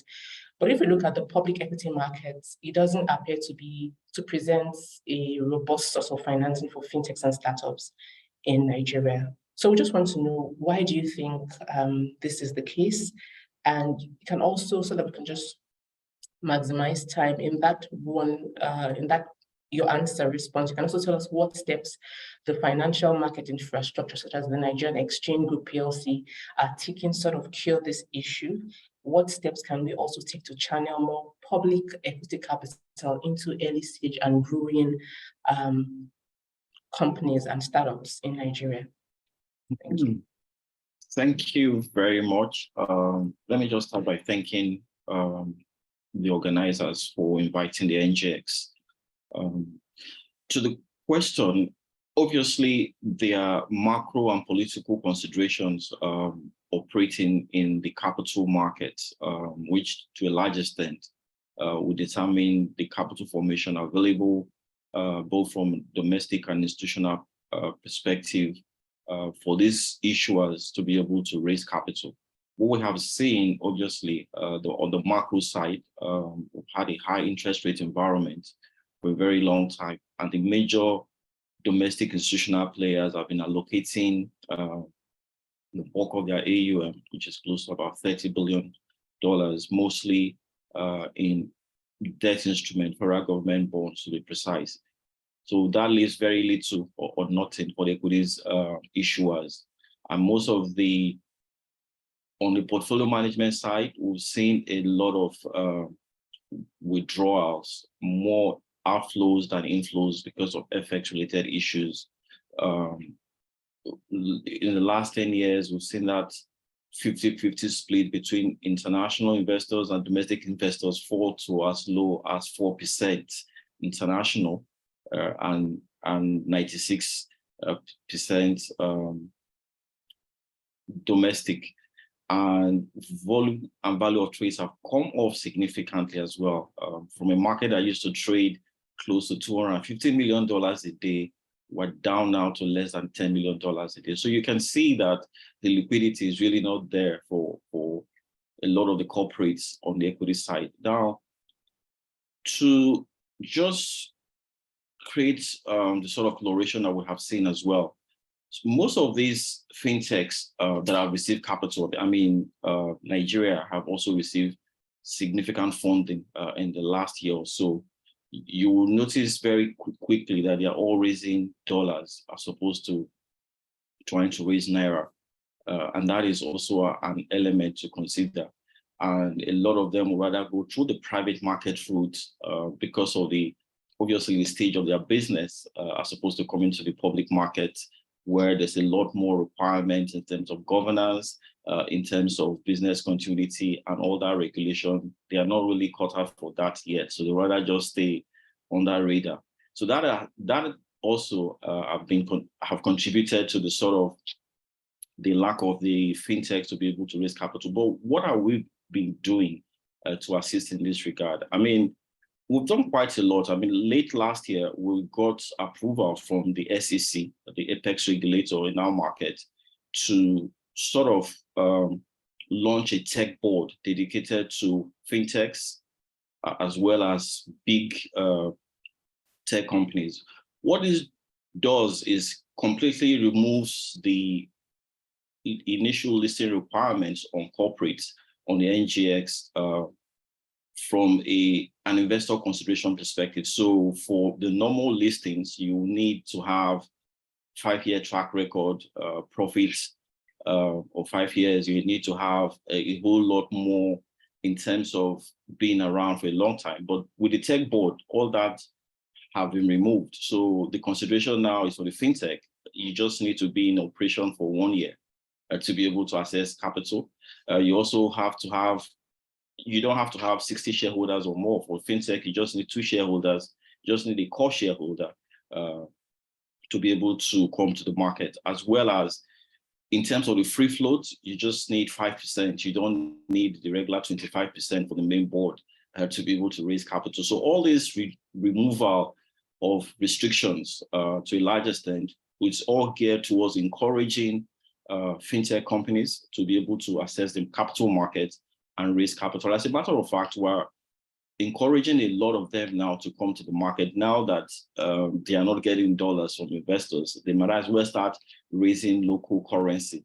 And Exchange has created a board that will allow them to do that. And we have always said, excuse me, that even in terms of raising capital from the private market, from internationals, that it posed sort of security threat to the country. We have some companies that have raised capital outside of Nigeria and they're completely removed. You don't know who the shareholders are, and you can't really track what their intentions are or what they're doing. And these are Nigerian companies, so to quote, so to say. So it's important, even from a governance perspective, for these companies to begin to think about where they're from and democratizing the opportunities for the local investors, so that the retail investors in our local market, who are really the targets for these fintechs, are not just hearing the brand, but they cannot participate in terms of ownership or rewards coming from this company. So that is what the fintech tech board will certainly do for companies. You can raise capital from the local environment. Your investors, your clients can invest in your company and at the same time reap the benefits. On the other hand, there's also the issue around settlement. So part of the long-term proposition is that its tech board will be able to allow corporates to also raise dollars, even from the local environment, but that's a long-term consideration. And ultimately, we now require a settlement system that is away from the Naira. So at the moment, the NGX, in collaboration with the CSCS and Euroclear, are working on the multi-currency settlement platform that will allow these fintech companies to raise dollars within the domestic market and be able to trade dollars, and it will settle in a seamless manner, just like Naira does settle. So that is what has been going on in that space. I think there's a third one where you talked about what steps can we take to channel all these fintechs. I think there's a lot more around policy. The government needs to be very deliberate in creating the enabling policy that will allow these corporates to list. I say that because what we have found is that listed corporates are really more compliant, they pay more taxes, they have a higher level of governance, and they create jobs in the local environment. So it's important now that the current government is talking about how to provide palliatives, is to create policies that will enable these fintech companies to access capital, and at the same time being able to operate in an environment where they get some incentives from listing in Nigeria, from operating in Nigeria. I think that will go a long way to helping channel these institutions to start looking domestically to raising capital that they need for growth. So that's the way we're looking at it. Thank you. Yeah, thank you, Mr. Chimeka. There's so many points that you touched on that are crucial. So first, you mentioned something about the startups also beginning to, for the same reason that Dr. Shidera said, in terms of the drawback on revenue in terms of the international community. So people are needing to look inwards now to look at how they can finance things locally. And so because of that, I mean, that's good news because if we can then go to the capital market to raise funds, this is good news for the investors, local investors. It's also good news for the startups. I know you talked about policy being very important. I think also another important thing is aggressive education, investor education, and of course, education for the startups themselves. Because even looking at the poll that we had at the beginning of the session where we asked about information, more than 50% or 60% in the room said that they don't have information about capital markets, how startups can get information or get capital from the capital market. So I think there needs to be that aggressive education as well, so that people can know that there is this viable option, to be able to raise capital.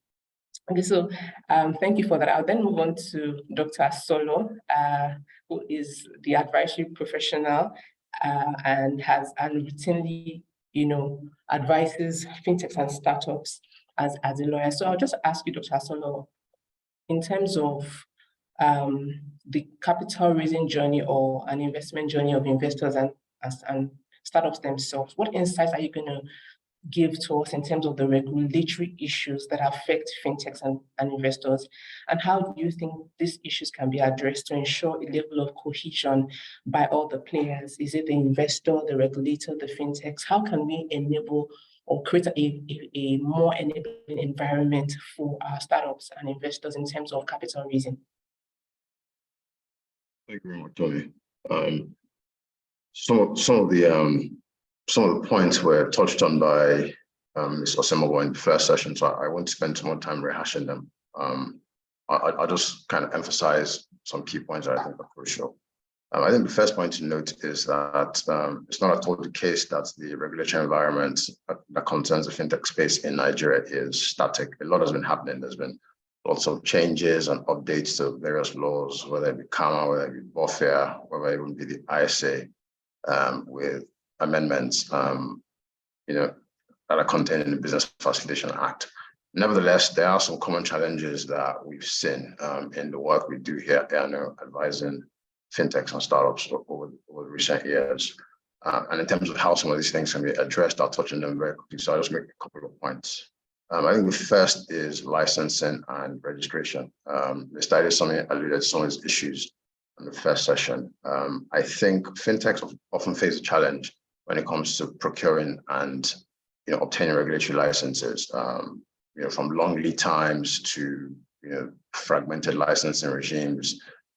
If a company is already registered to discharge a particular function within the CBN, why do they have to procure? Why do they have to go through a very tasking process when they want to procure another license? So some of those issues do need to be touched on. The other point to note on this point of licensing and registration is it would be ideal if there was some sort of synchronization in the licensing process across the financial services compact, i.e. CBN side of things and the SEC side of things, just to ensure that things are a bit more efficient, so it's not fragmented. Ms. Osamu also alluded to the Startup Act in the first part of the session. The key thing is implementation and seeing how the portal that is being created pursuant to the Startup Act will help kind of address these issues that concern licensing and registration. The second point I'll highlight is just regulatory clarity and compliance. The regulatory environment is complex and ambiguous. We see that in the work that we do advising clients. So what would be good in terms of solutions would be regulators engaging more with the regulated entities. We're seeing some of that happening, and some of the panelists in the first session alluded to these things, and even the regulator on that session alluded to these things, but we do need more of that. So more exposure drafts, and then taking feedback that comes from regulated entities. The third point I'll make is capital requirements for fintechs and startups. Flowing from the legacy of how deposit money banks are regulated and need to kind of hold substantial capital because of the risk they pose to the financial system. We see that fintechs are required similarly to hold capital that may not be efficient for them to hold, given that they don't pose the kind of risk to financial systems that deposit money banks pose. So that is something that regulators need to look at. I do think that both the SEC and the CBN do need to look at these things again. So, for example, a crypto exchange, does a crypto exchange need the kind of capital that a brick-and-mortar exchange, such as the NGX, needs?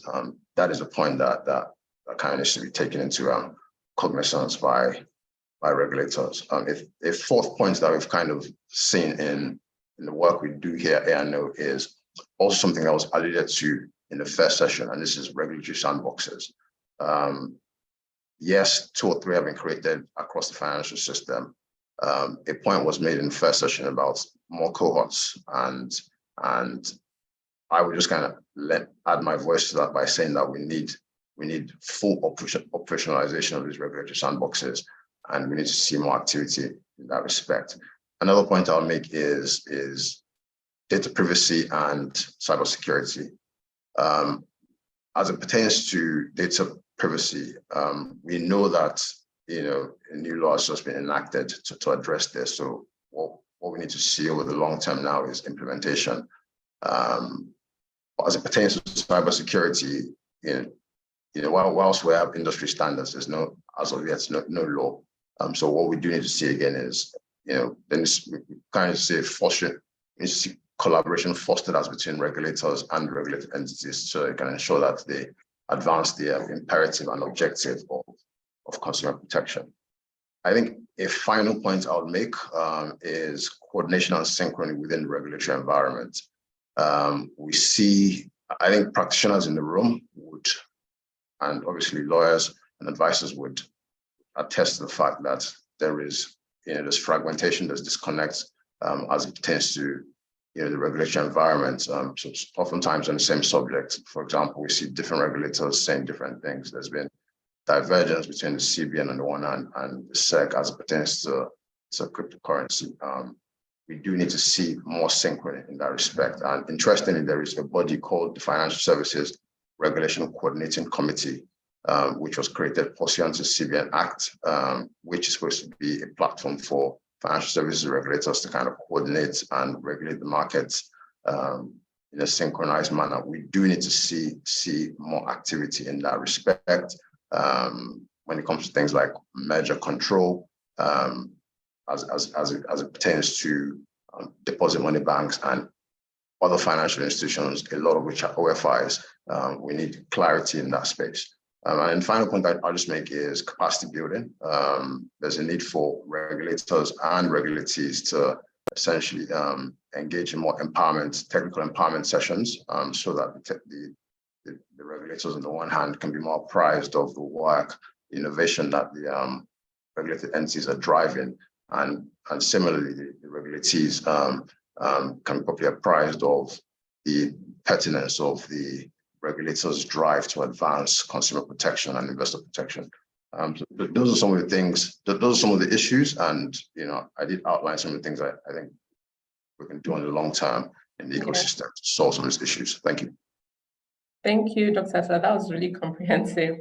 And so just to piggyback on what he had said about the need for collaboration, even just looking at the Startup Act, which was enacted last year, it talks about the council, that's the council that is working to ensure with the securities exchanges to ensure that the legal startups are, they are listed on appropriate boards. So just to link that with what Mr. Chemeka had said about the tech board.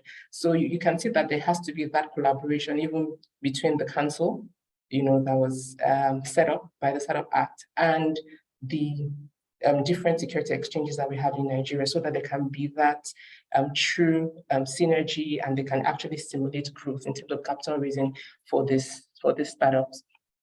Okay, and also just to also mention that there's also a seed investment fund that the Startup Act also establishes. We need to see more traction in that light, and I think it's only a collaboration that can help that to really, really happen, so that it can become active. So at this juncture, I'll just go back to the things that startups need to know to be able. I know that we've already alluded to some of them in our earlier conversation, but then I just want to sort of make everyone in the room sort of speak to those practical things that startups need to do in the light of the current economic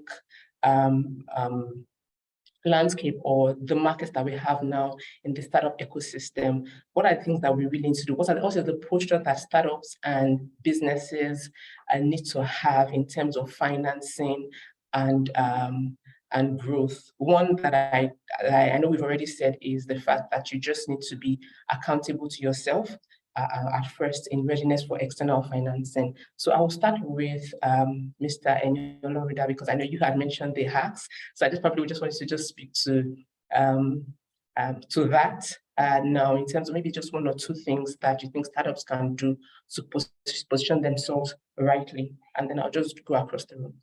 Thank you. Thank you very much, Tommy. So, I mean, like I mentioned, and Dr. Shidera also, echoed. It's all about trying to get returns. I mean, at the end of the day, you're a startup, you're a company, you're supposed to generate returns. And I keep emphasizing it that if you are a good company that is growing and people can see returns, you attract investments. That's it. Capital is always at work, and it's always going to find the least risky and the best return paths to get to work.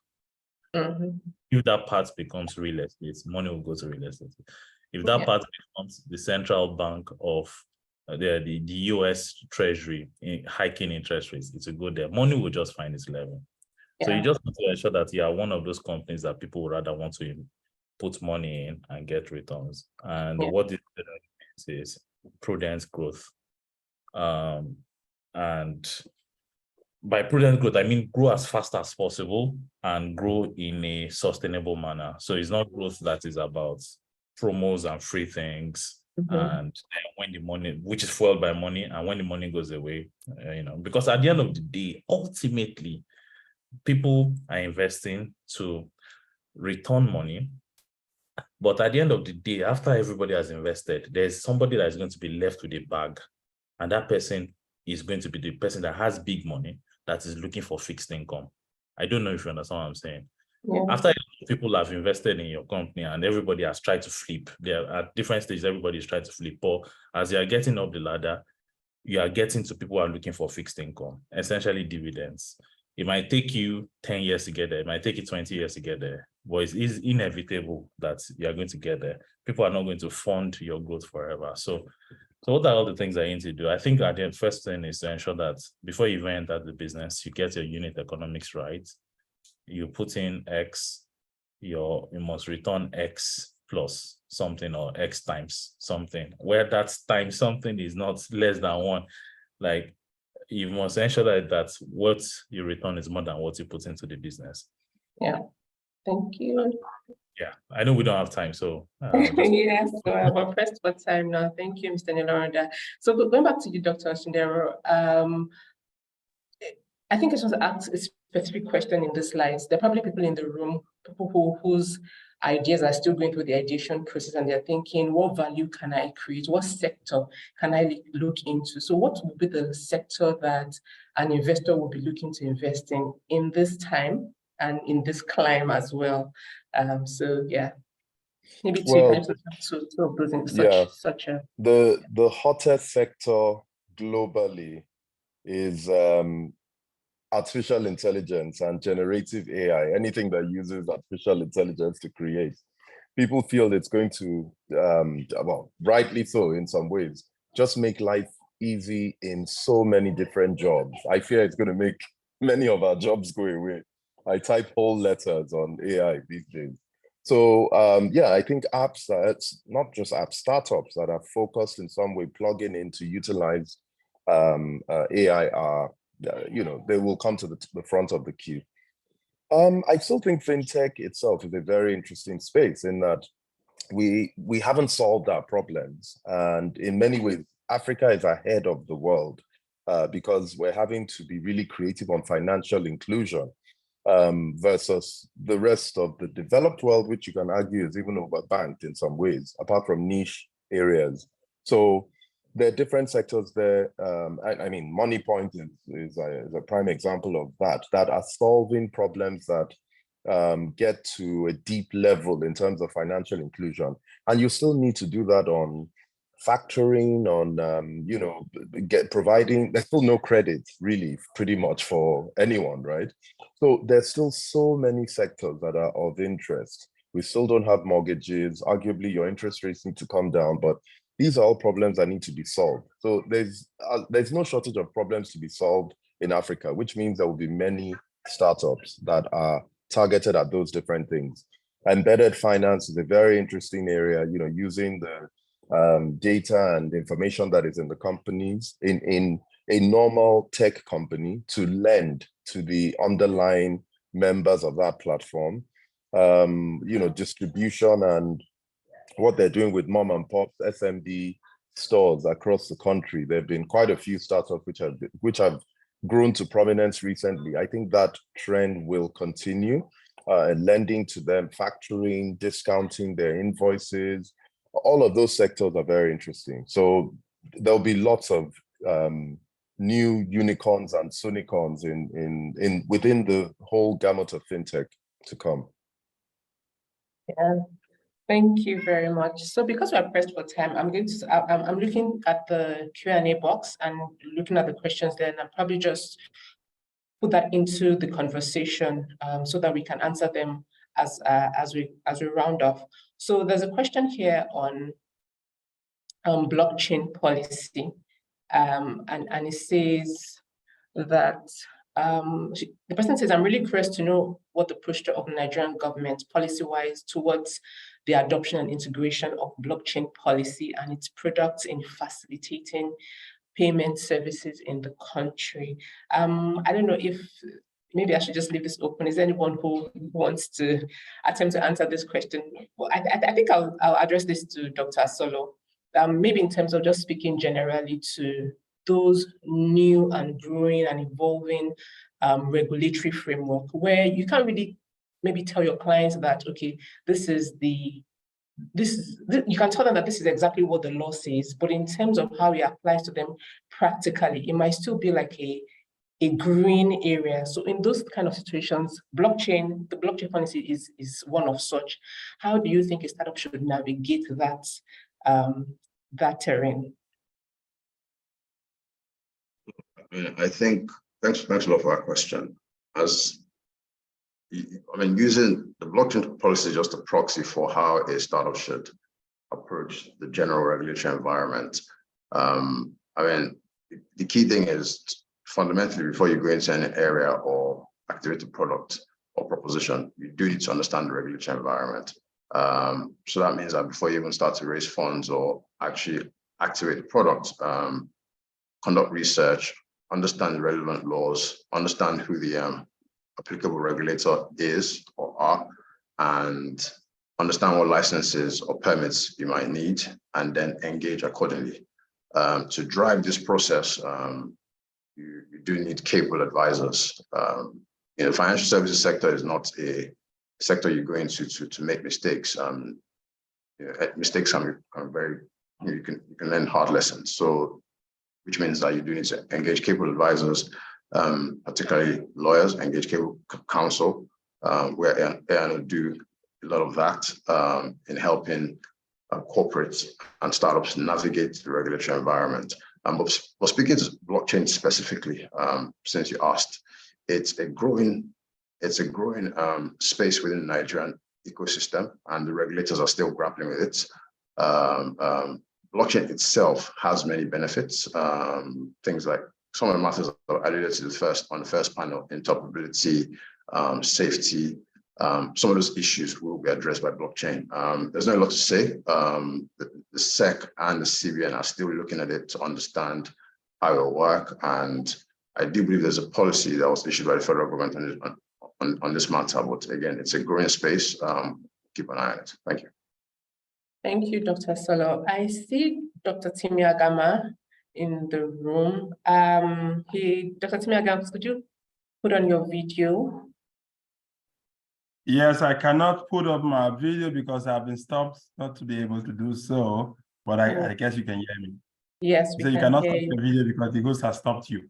So okay, you're welcome. Dr. Timi Agama is the managing director of the Nigerian Capital Market Institute, which is a subsidiary of the Securities and Exchange Commission, SEC. I think I have just one major question that I'll address to you, Dr. Agama, and it's with regards to the crowdfunding rules. I believe that the crowdfunding rules still presents an opportunity for fundraising for startups, but it's possible that some startups are still not, in fact, many startups are still not utilizing that opportunity. And so my question again is, it would be good to hear in probably just 2 minutes because of our time, how fintechs and startups can do better to utilize these frameworks, such as, the crowdfunding, this particular one, to be able to generate growth and generate capital to stimulate growth. Thank you so much, Tomilola and panelists. I'm so sorry I missed the beautiful panel. I had an emergency just coming in, but that's notwithstanding. Yes, it is so important that we take up the opportunity. Oftentimes, people desire things, and when it actually comes to play, you find out that people do not use it. And that's exactly the issues around the crowdfunding rules and the crowdfunding portals. So for startups and new companies and companies that are actually in need of capital, the crowdfunding rule was particularly meant for them. And I'm sure we all are aware that the crowdfunding rule in Nigeria is, as it were, part of or inspired by the Jobs Act of the US, right? So the essence of the Jobs Act actually is to meet out to young and small companies, small and medium scale enterprises, startups, and all of that actually require capital but cannot go public. So the SEC, in an attempt to be able to provide a platform for such companies, because they can't go public through the normal route, created the crowdfunding rules. And the crowdfunding rules are very elaborate. Like we said in the introduction to those rules, they are experimental because that's why there were pegs to the amount of monies that people could actually raise via those platforms. But as it were today, we have about 4 crowdfunding platforms already registered, but we are not seeing the interests, right, in it. And I think the reason for coming back to our question specifically, why this is the case is because of a lack of education. So it is important that whoever is interested, right, gets the education. 1, read and assimilate, right, the contents of that particular rule. 2, get to a lawyer, right, or an issuing house if you do not understand it so that you can be properly guided. 3, if all of this does not work, you have complete access to the SEC to reach out to them to say, these are my challenges, what do I do? So a lot of times things look a little bit difficult, but they are surely not difficult. They're as easy as you can actually interpret them. So once you get out to all of these institutions or individuals or company or organizations, you are able to quickly, utilize the benefits of the crowdfunding rules or being able to access the market via all of these avenues. So it's important that, we'll be participants or interested participants in raising capital from the market, via this, what I call the short channels, which is part of the crowdfunding rule, is part of the short channels, should reach out to the solicitors who have proper understanding, the issuing houses, even the stockbrokers. But if either of these does not satisfy you, you reach out to the SEC, because the rules are simple enough for people to understand. But perhaps they may not be as simple as we think from the SEC. We are always available to amend by virtue of your recommendations as to making them as easy as possible so as to meet the target, which is allowing small and medium scale enterprises reach out to people to raise funds, reach out to companies and individuals to raise funds, as the rule specifies. Thank you, Dr. Agama. So basically, if the crowdfunding platform is still a viable option, and our startups just need to get the right information and also meet with their professionals, from their advisors, so that they can take full advantage of the opportunity that the crowdfunding platform provides. Thank you for that. We have to round down this conversation now, but before we do that, I would like to hear from Mr. Chiemeka with regards to listing again. I believe there are many people in the room, founders, business managers, who want to know what are those one or two things that they need to do so that they can become eligible to list on the tech board that you mentioned earlier. All right, thank you very much. So the tech board for fintechs, the rules are on the website of the NJX, so you can get all the details of what is required. But the key highlight is for a company that is looking to list, market cap is 420 million to 42 billion naira in terms of the market cap of the companies. So that's the base to start from. And then obviously 5% free float, availability of shares of 20 million naira in terms of the value of the free float that's available.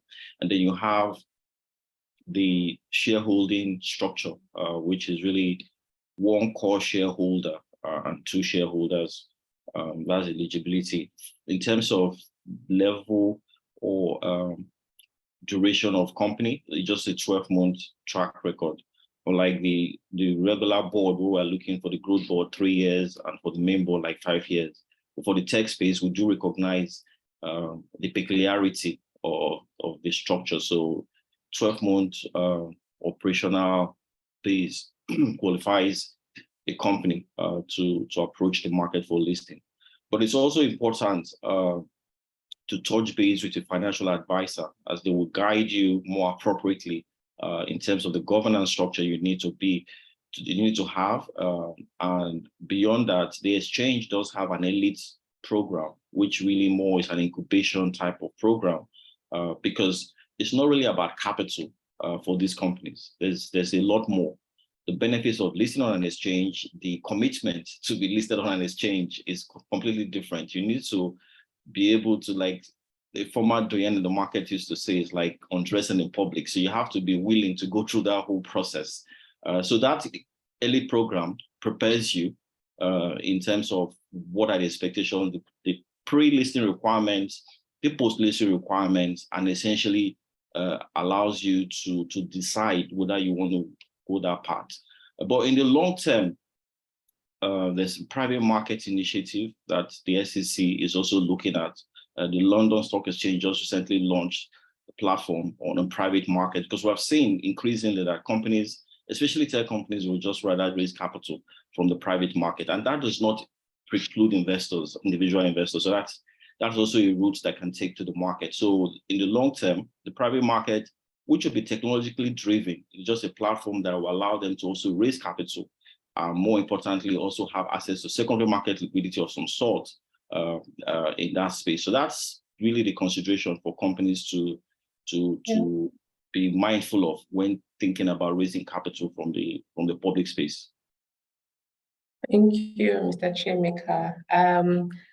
There's a question here that says, what advice would you give to a young startup to get immediate funding, and what are the varied options available? I believe that we have answered the question in the course of this conversation, and I'll just be wrapping up this very interesting and insightful conversation, to say that we've heard from our distinguished panelists that one of the things that is very key to financing, to raising funds, is having a viable product, growing a strong company, even from the very beginning, because your investors need to see the value before they put in their money into your company, into your business. Another key thing that we have highlighted from this conversation is that there's that need for a proactive raft of regulatory framework.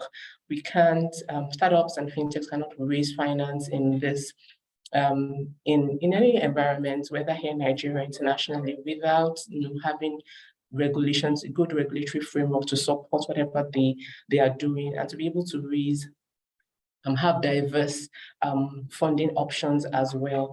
And another thing I've heard in our conversation is the fact that even though startups have that potential to easily grow and scale, they also need to be aware of, the risks that come with, taking people's money, either in terms of the private side of things or in terms of even going to the capital market. So therefore, you have to have those risk mitigation practices. You have to look at your internal controls. You have to look at your board. You have to ensure that you have an independent board so that they can support you and manage, and support the management in making decisions through the different cycles of your business.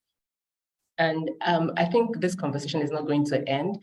We need to go out of here to keep on having these constructive conversations, and also take those hints that have been given to us by our panelists, even as startups and fintechs, to be able to ensure that we are properly positioned to take advantage of the opportunities, to be able to raise finance and capital that we need.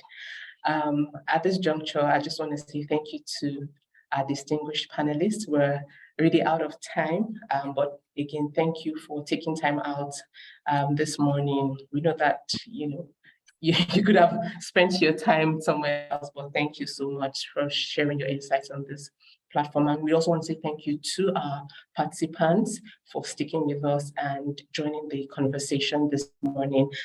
Also want to say thank you to the FinTech team at Alukwano Body for supporting us to have this webinar as in deep and insightful conversation. And till the next time that we again drive this conversation, it's thank you and have a good day ahead. Thank you very much. Thank you. Tommy. Bye. Bye. Thank you very much. Thank you, and apologies once again. Yeah. No, that's it.